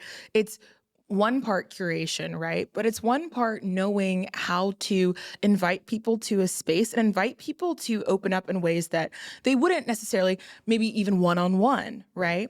Right. And maybe beyond that, just, the sort of power of that kind of social grace, social intelligence, right? And, it's interesting to me that I'm seizing on both fashion, Vogue, and also on hosting, because for a long time, these are these like uniquely female sources of power, right? Or ways to kind of accrue influence that don't require you to like, have beat sexism. So, Or have like totally embodied this much more masculine. Like there's plenty of most of the best historical examples of women really succeeding in like other areas of business are because they like down leveled their femininity, at least in some ways, I think. Yeah. And I think these are areas in which, your femininity is a total asset, not to kind of reduce it down to hosting. But I think a lot of people devalue things like this. Another example. Well, part, not to say at the beginning of the conversation, is partly because they're more legible. Exactly. I'm not a royal family watcher, but something that people often say about Queen Camilla is that she is the person that you want to sit next to at any dinner party. She is so interesting. She has that form of charisma we were talking about, where sitting next to her means that you are the only person in the world for the entirety of that dinner. And again, there's these just like forms of social leverage that are really enchanting to me because they don't require you to brute force anything. So if I want my path to rhyme with anything, I think it's far more of that than, of anything else. I've thought about this a lot. The third person you said? Pamela Harriman. And she's interesting, right? There used to be this kind of person who was just like a transatlantic person, right? Who had cultivated a social scene both here and in the UK. And of course, this is like very class-based. There are some really dramatic examples of this with the dollar princesses, right? The American women with fortunes who married into UK titles because, they each have what the other wants. And of course, you have like maybe the most famous example with Consuela Vanderbilt. But there are all sorts of people who used to just exist on both sides of the Atlantic. And again, who were like really fierce individuals who had quite a lot of, in Pamela's case, not just like social influence, but political influence, right? She was a close confidant of Winston Churchill. And that's just, not that I want to be a close confidant of, any specific president, but again, there are these quiet ways to be able to influence things, maybe more enchanting than just having to kind of take tons of power. Also in that advice essay, you say avoid chasing the red herrings of success. That was about a year ago. I'm curious how you reflect on that a year later, maybe especially because you are someone who ultimately professionally you work in media and to some degree like the land of ideas and narratives. And so it seems it's just been something I've been reflecting on a lot, maybe as I make more media too, but like to what extent there could be a notion that like media and ideas and narratives, are those red herrings? Are they actually a thing? Like, and maybe more broadly, just how you think about that idea of like inputs and outputs or whatever, or red herrings. How do you know that the stuff that you do matters? That's where a lot of my... Well, and of course you're never going to know, but there's a meta thing, which is like, how do you... What are the metrics by which you judge yourself? So for me, for example, I care a ton about book sales, but I care way more that if we are publishing books like Scaling People, High Growth Handbook, et cetera, that I'm hearing from founders, executives, engineers. We have one of our best-selling books is An Elegant Puzzle, which is all about engineering management, which seems like such a niche field, but that is one of our best-selling books. I care way more about whether or not the people who are working in these particular industries, disciplines, whatever, find it useful, right? Because the whole point of Turpentine is that it's actually supposed to be useful and fundamental in some important way. Nobody is born knowing how to be an engineering manager. And so sometimes, and it's always the best when I hear from people directly, we do these pop-ups now where we'll just show up in a city and have a one-day coffee shop. And inevitably, I get stuck in dozens of conversations about how a particular book helped them set up their company or help them run. Claire, a lot of her time right now is spent speaking to companies that are huge already, right? Because, her particular philosophy when it comes to running an organization is actually kind of novel, right? It's not like this one weird trick for management or like inundating you with a million examples that are just impossible to generalize. But instead, this kind of principles-based framework for all sorts of things like hiring and whatnot. And that is, to me, the metric when it comes to the Turpentine. On the other side, right, it's hard to know if you're kind of moving the culture in a particular direction. But like that is hopefully the metric, right? Another one is, I say this in the piece, the advice to young people, you unwittingly end up creating an announcement economy. So you're constantly announcing the intention to do things, and you can get just as much praise, it turns out, and money and, all sorts of good things by announcing an intention to build something as you can by actually building it. Yes. So we're in this time of incredibly glossy pre-launch videos. And then, I was talking to Lulu Maservi the other day, and she actually kind of took the other side of this argument, which is that part of what you're trying to do when you launch a really glossy video, right, and you do it first, even if the product hasn't quite caught up to the capabilities, is you kind of want to like demoralize the competition. You want to make it harder for people to think it's worth working on whatever the competitor. Right. And you're also trying to sort of like aim for the moon and hit the stars or whatever. Right. Yeah. But I tend to think that no, it actually just amounts to overpromising, and maybe sometimes you never actually get there. There's another part of your path that you have described as a sort of everything, or maybe it applies beyond just your path, but you've used framings like I'll end up there or the right people will get there. I think another thread of this that feels important is this notion that sort of actually friction in certain contexts is good. Can you talk about what that all means? Yeah. There are... Now, I certainly don't mean to imply that friction everywhere is good. Yeah.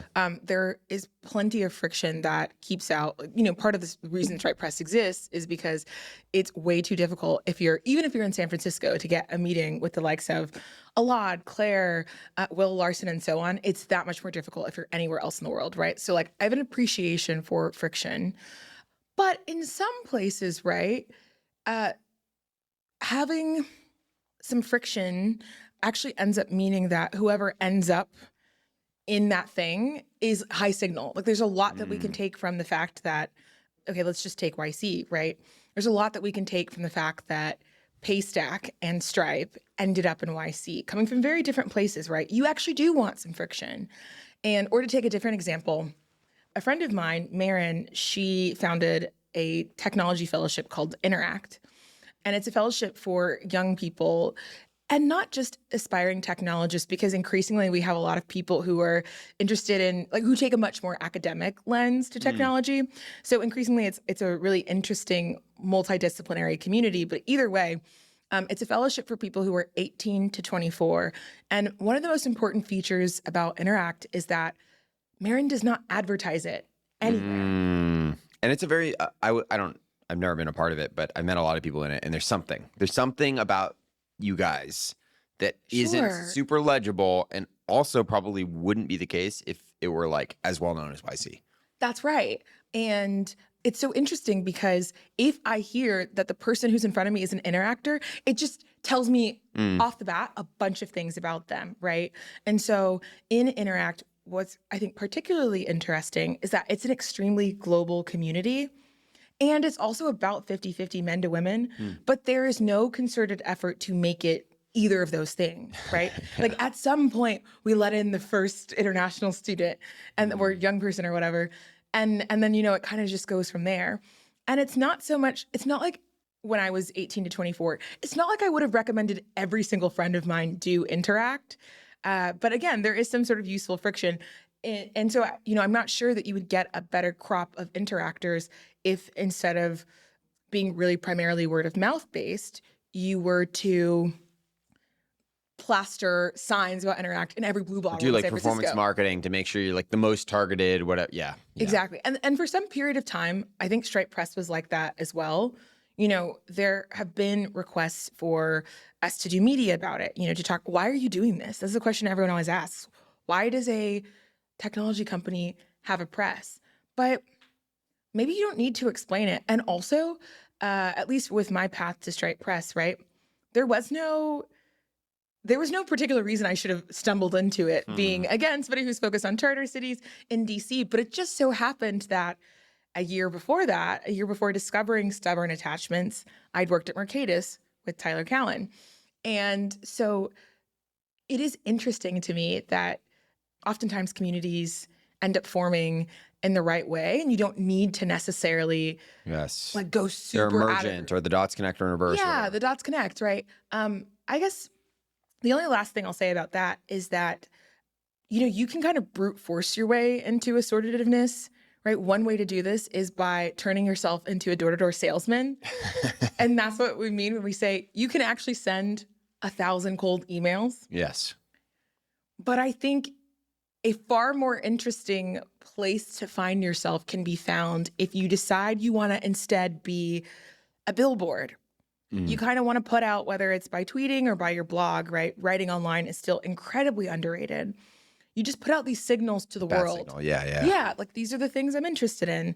These are the questions I'm asking myself. Yeah. And, if you want to inquire together, make it really easy for people to reach out to you. It's like working smarter rather than harder sending 1,000 cold emails is very respectable, but there is a version of it that is a little more specific or more nuanced. It's also driven by the things you actually care about, right? So you might find that after sending, your 567th email, that you find yourself in front of, Fortune 500 CEO number 6 or whatever. But that doesn't mean they have anything in particular to teach you. And it doesn't mean they have any. Yes. That's right, Yes. And it doesn't mean they're not brilliant and whatever, but that's often far less useful than, again, doing some work to figure out what is it that I'm interested in. And following your own curiosity is, I think, pretty underrated.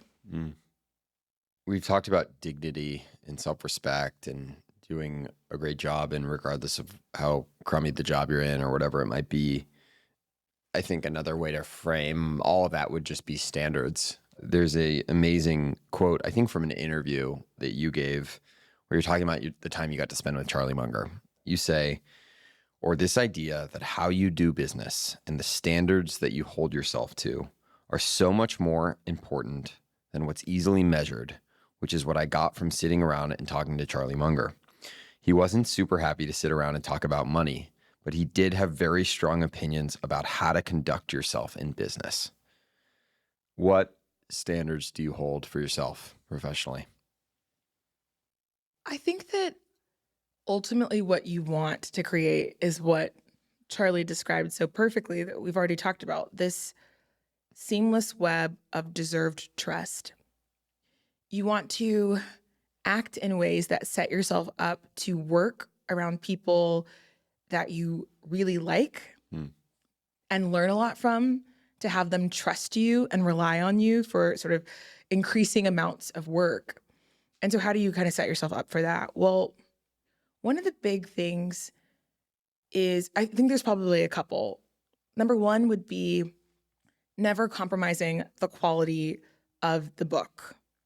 That has to be paramount. So, for example, if I get to the second half of the year and I haven't commissioned a ton, it's not then the time to just go pick something out that we already said we're not going to publish. But in jobs like this, investing is kind of similar, actually. It's hard to not just feel like, oh, I got to be busy. Yeah. You know, you get desperate. Yeah. Or something else that happens, and I'm sure you've had this where people have like pitched themselves for your podcast or pitched somebody in particular. We've gotten inbound from really big names, which if we had chosen to publish them would have led to instant bestsellers, right? Books that like big names that you know, or people coming from companies that you absolutely know that are like very important, right? It's worth it to us not to compromise, again, the quality of the book, which means something that either adds to this bank of turpentine or is a provocation that we think is important enough that the kinds of people that we are talking to should internalize. Yeah. That's the bar. Yeah, the stakes are high. Yeah, the stakes are pretty high because, again, we don't do 50 books a year. We're not looking for a hit out of 50. We do a couple of books a year, and we think that every single book is additive or is in some way, building on the past catalog or sort of taking us into a new direction we're excited about. So it's never compromising the quality of the book.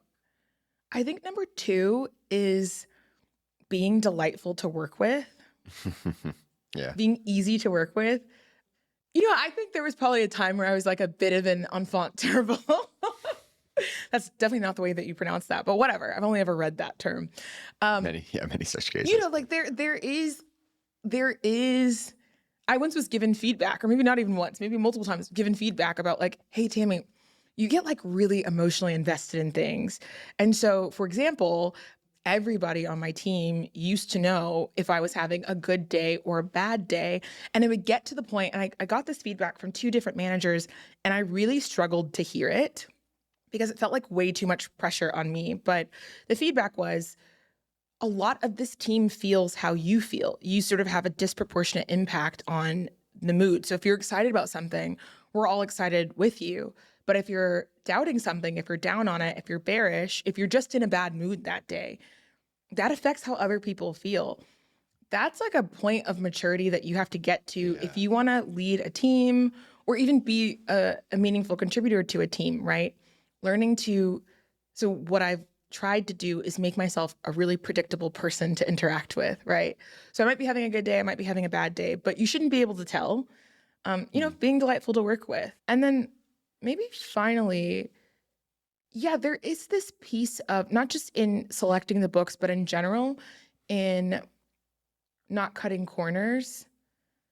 You know, there have been, even in this year, several opportunities where we could have kind of just gone with a cover. And that would have made our lives easier, right? We have 2 books this year that are coming out later than we planned them because we weren't happy with the covers that we had picked. But again, I think how you do one thing is basically how you do everything. And the hard thing, especially for somebody like me who often just wants to get it done fast and move on to the next thing, is to just internalize the idea that, we're not going to let this go. And that means that there is a trade-off between sometimes, hopefully increasingly in the future, there won't be speed and execution. Yeah. The first book you worked on at Stripe Press, I believe, was The Making of the Prince of Persia, or the republishing of The Making of the Prince of Persia, which is, I read a good chunk of it recently. And in one sense, it's just this amazing look into what it actually looks like to make something without narrativization or editorialization. It's basically just as journals. You are also a prolific journaler, as I understand. I think you've journaled for at least 8 years.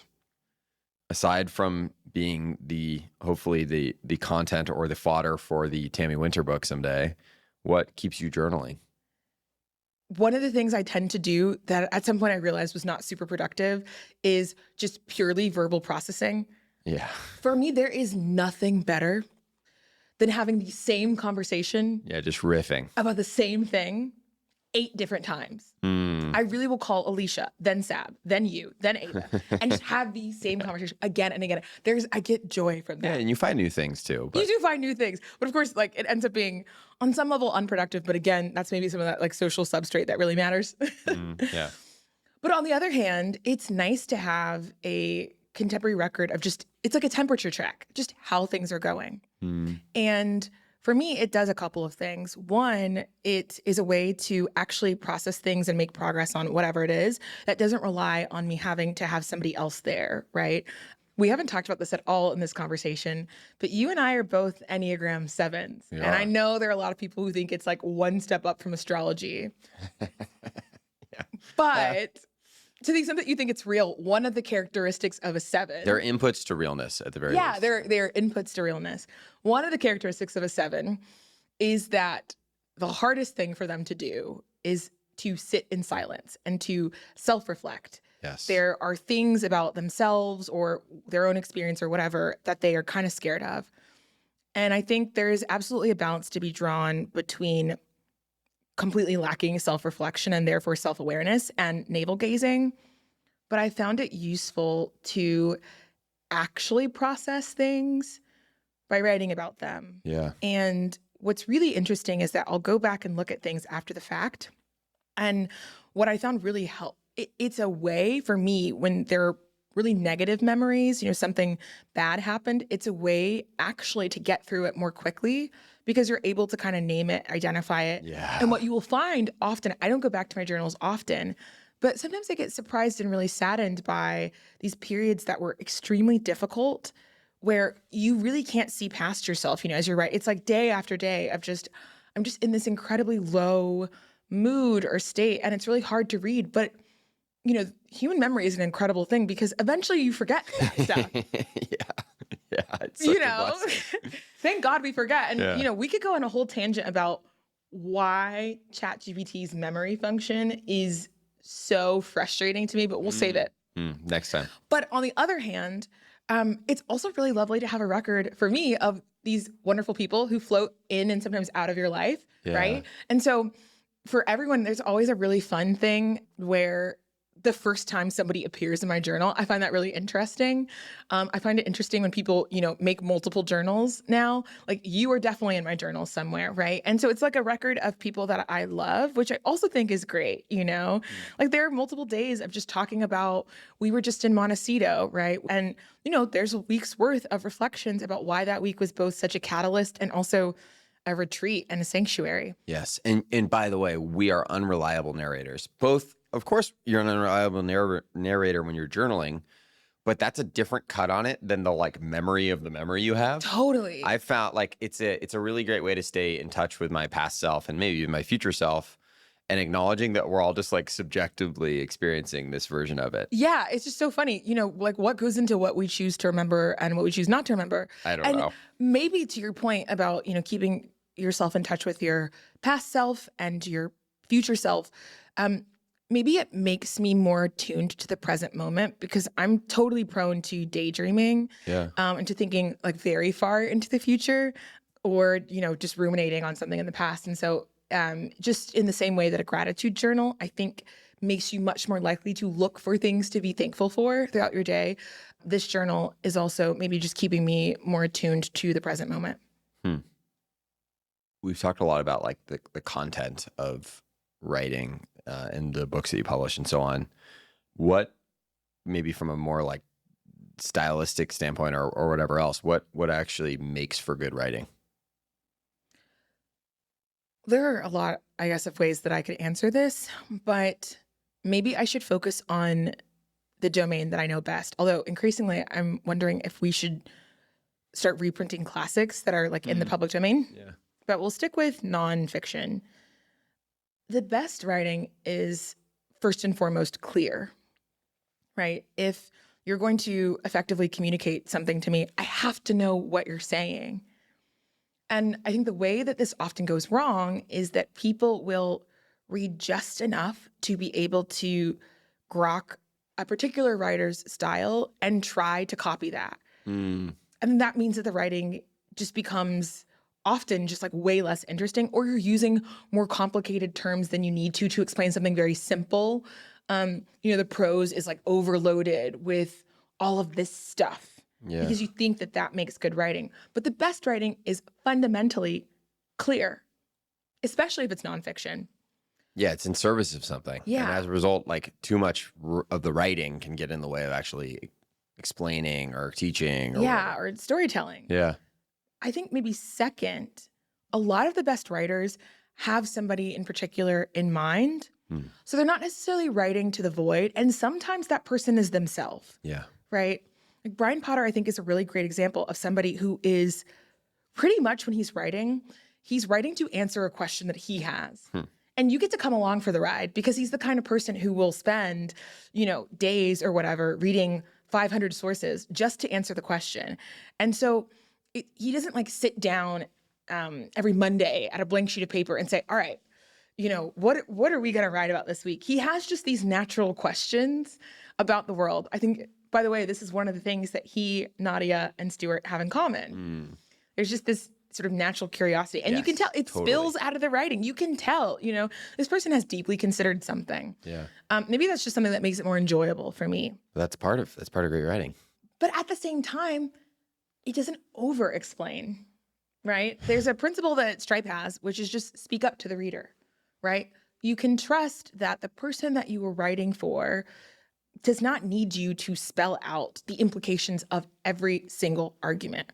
One, that would make the piece way too long. But two, there is some sort of competence that you want to assume on the part of your reader. And the way that we think about things is if there is something that they are unfamiliar with, they will just look it up. He'll figure it out. Like scissor statements. Yeah, exactly. Had you not said that, you deprived people, the sort of keen reader or listener, I guess, in this case, from discovering that blog post on their own. Yeah. And then that might have taken them down a rabbit hole. And then maybe they're reading I Can Tolerate Anything Except the Outgroup. And maybe they're reading Scott's reflections on Brutopion, and so on and so forth, right? So fine, whatever. But it was a good explanation. And yeah, you don't have to over-explain everything. But I also think, and you don't always need this, but good writing, good nonfiction writing can be just as fun and can take you on just as much of a journey as good fiction writing. Yes. They're doing different things, right? But, I finally, earlier this year, and I sent it to our group chat, read Frank Sinatra Has a Cold. And it's amazing. It's like I get why it is the sort of canonical profile. This profile is written without Gay Talese ever speaking with Frank Sinatra. How do you construct this piece of writing that is a journey, that is really, truly fun to read, right? You have this sort of digression into his mother. And in fact, you realize, I want a whole profile just of her. You get his weird relationships with his ex-wives, his super sweet relationships with his family, his perfectionism, his, sort of more unsavory connections. And you get all of this. Because he's able to write in such a way that it's more like music than it is like sort of straight essay. Such clear voice and yeah.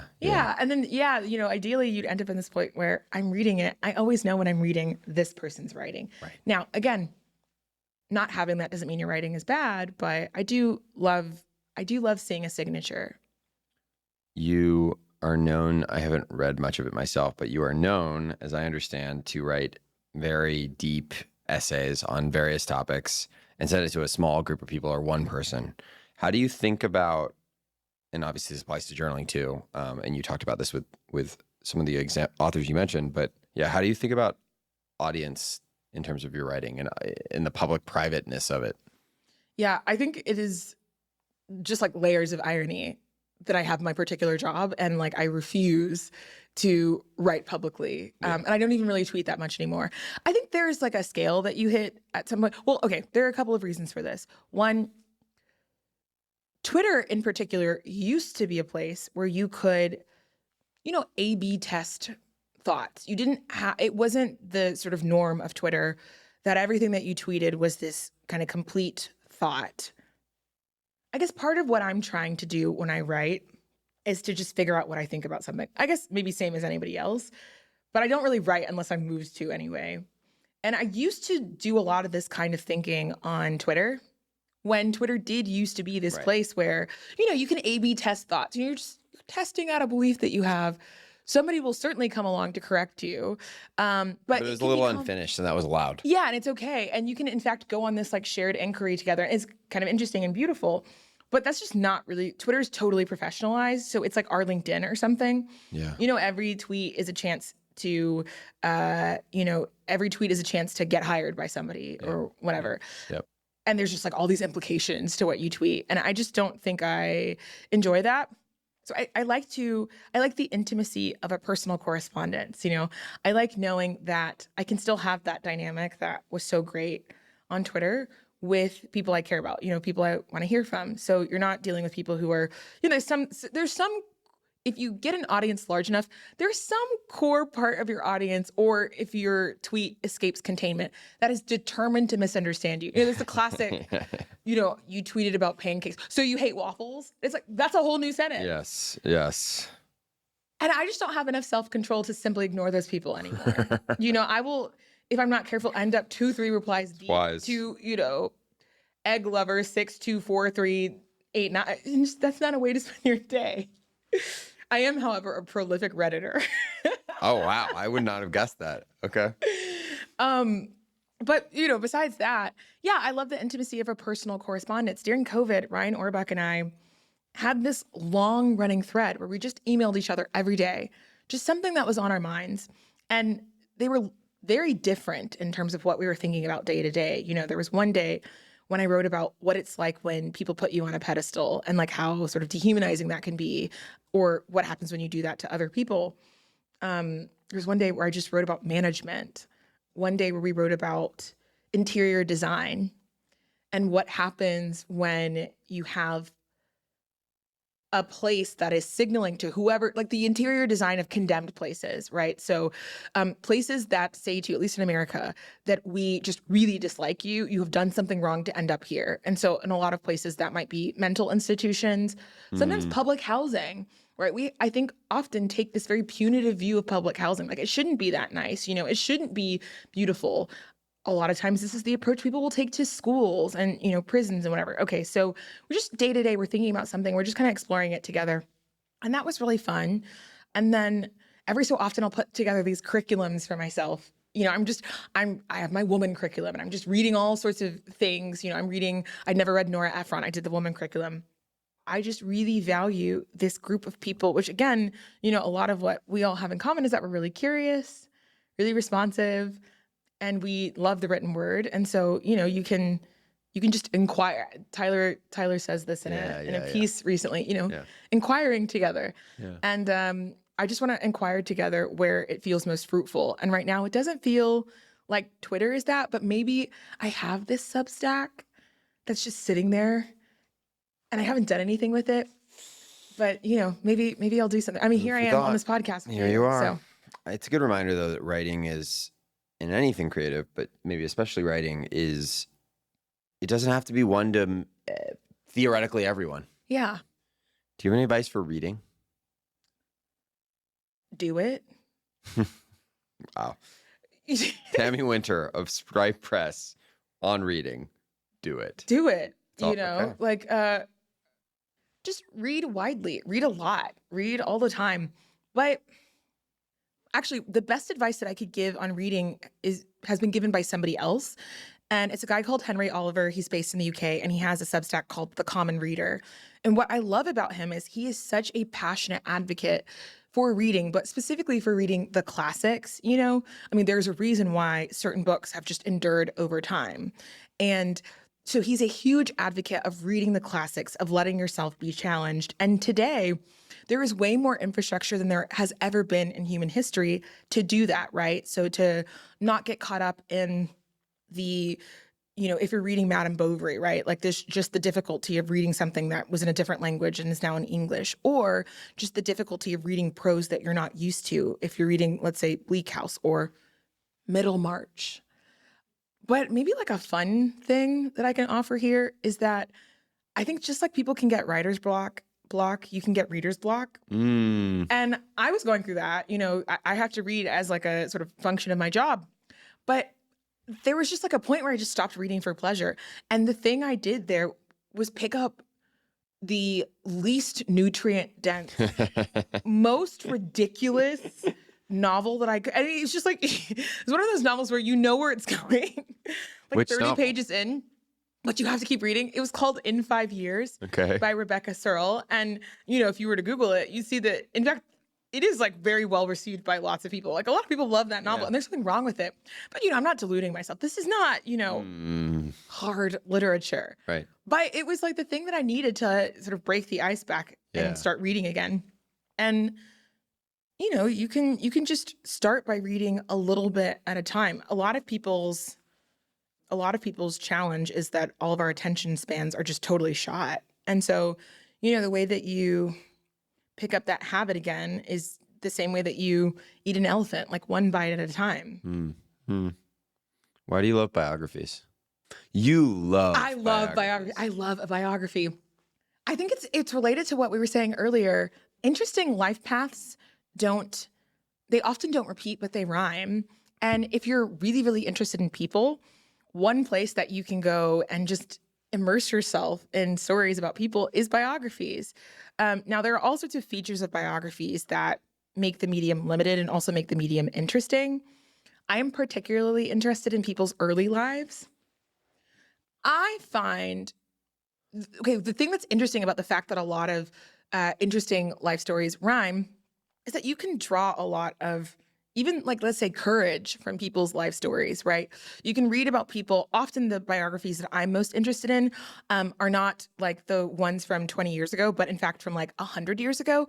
Because if we care about things like agency, you can learn way more from the fact that Walt Disney, because his mother wouldn't let him go off and fight in World War I, you know, if you were younger than 18, you had to literally have a permission slip from your parent because she wouldn't write that for him.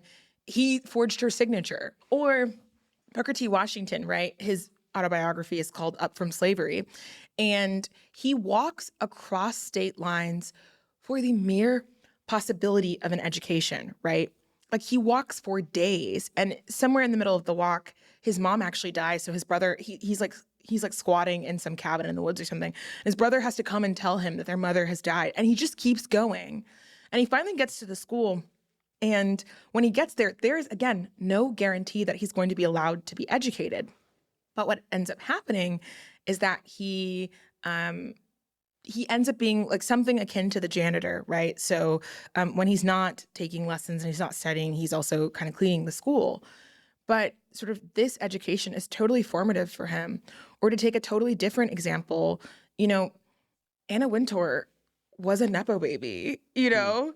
But that's not what's important about her. What's really interesting about her is that she, from a very early age, just called her shot constantly. Yeah. Right? Yeah, you know, she's sitting across from Grace Mirabella and, you know, Grace, what job do you want? Yours.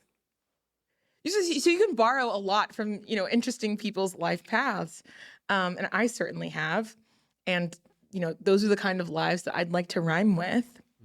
Sometimes in other people's stories, you can pick out these really important traits that you just wish you had in your own life. And so maybe in the past, what I've done is like borrowed things I wish I saw in myself. Oh, wow. So like borrowing courage, right? Let's take Teddy Roosevelt. Teddy Roosevelt experienced a lot of tragedy in his life. His mom and his wife die on the same day, Valentine's Day, mind you. And it's also the day that his daughter gives birth, or his wife gives birth to his daughter, Alice, who he names after her mom.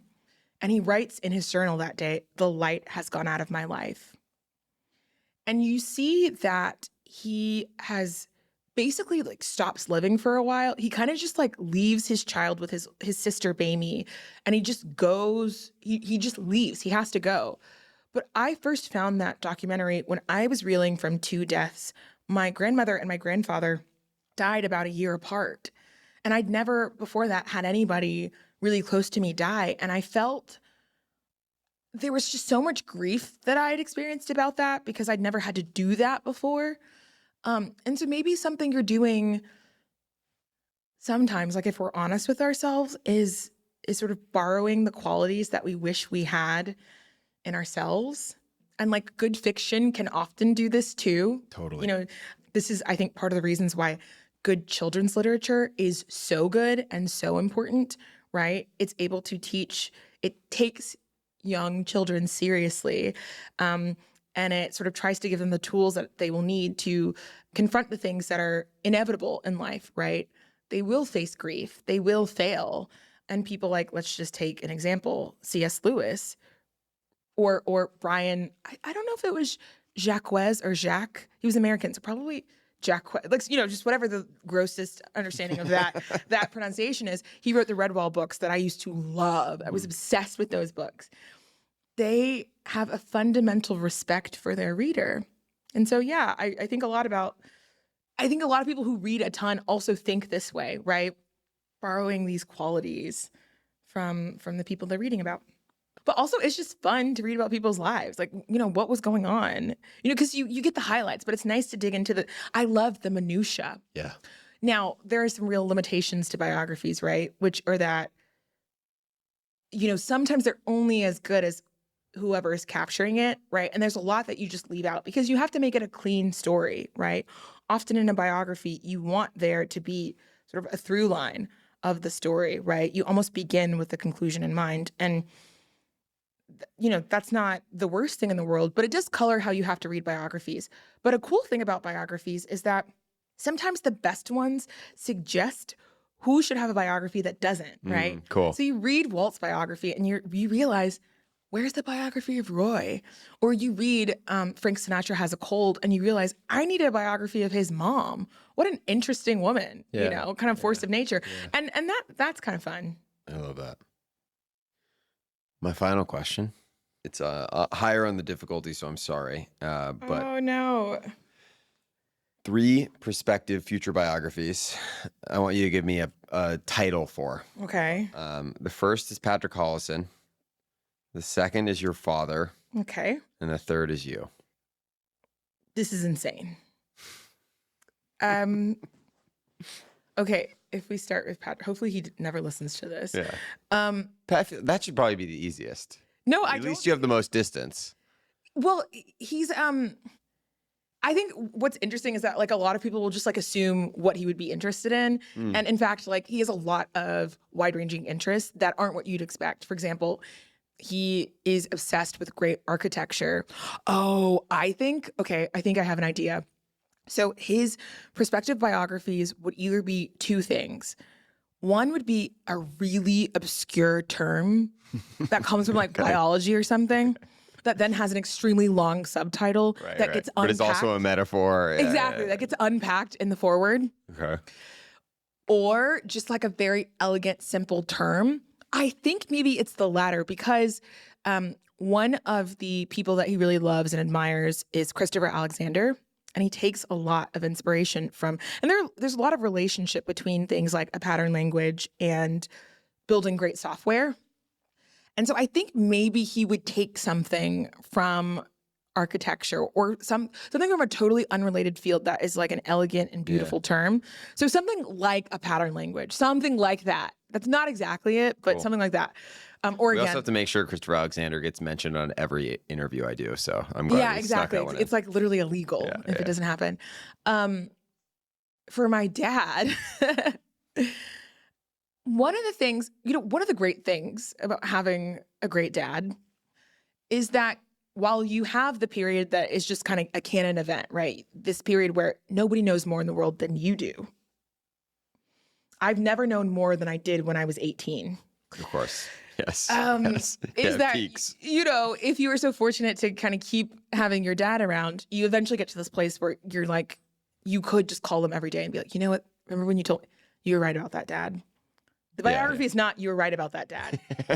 It's something he used to tell me, which I used to get so angry about because I took it totally personally, which is, you know, I know that you will always be able to find happiness, but what I really want for you is contentment.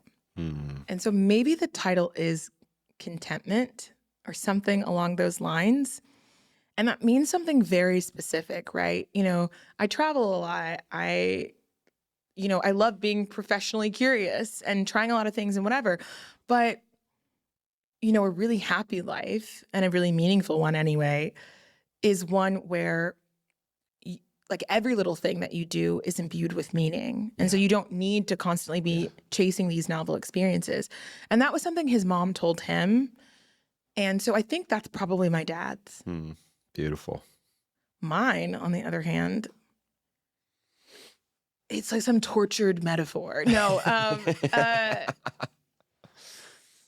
don't know. This is a total cop-out, but I think this is a little bit like talking about tacit knowledge, where you need a little bit of perspective to be able to name something. Like it would actually be better for you to have somebody that like really loves you or really hates you, I don't know, suggest a title, because it's hard, I think, it feels really self-aggrandizing. I don't want to answer this. I don't want to. That's a fair cop-out. Yeah, I think some distance and some you have a lot of things left to do, but Yeah. my Oh my God, that is a trend though. People writing memoirs at younger and younger ages. That's true. Yeah, maybe it's time. I was just gonna say, the most Tammy thing to me is that is inescapable is just you really, we talked about it a lot. You really, truly, deeply love other people, and it's something I admire a lot. Yeah, maybe something that's really kind. Maybe something along those lines. Yeah. We'll keep workshopping it. We'll keep workshopping. I have to come up with a title for this episode.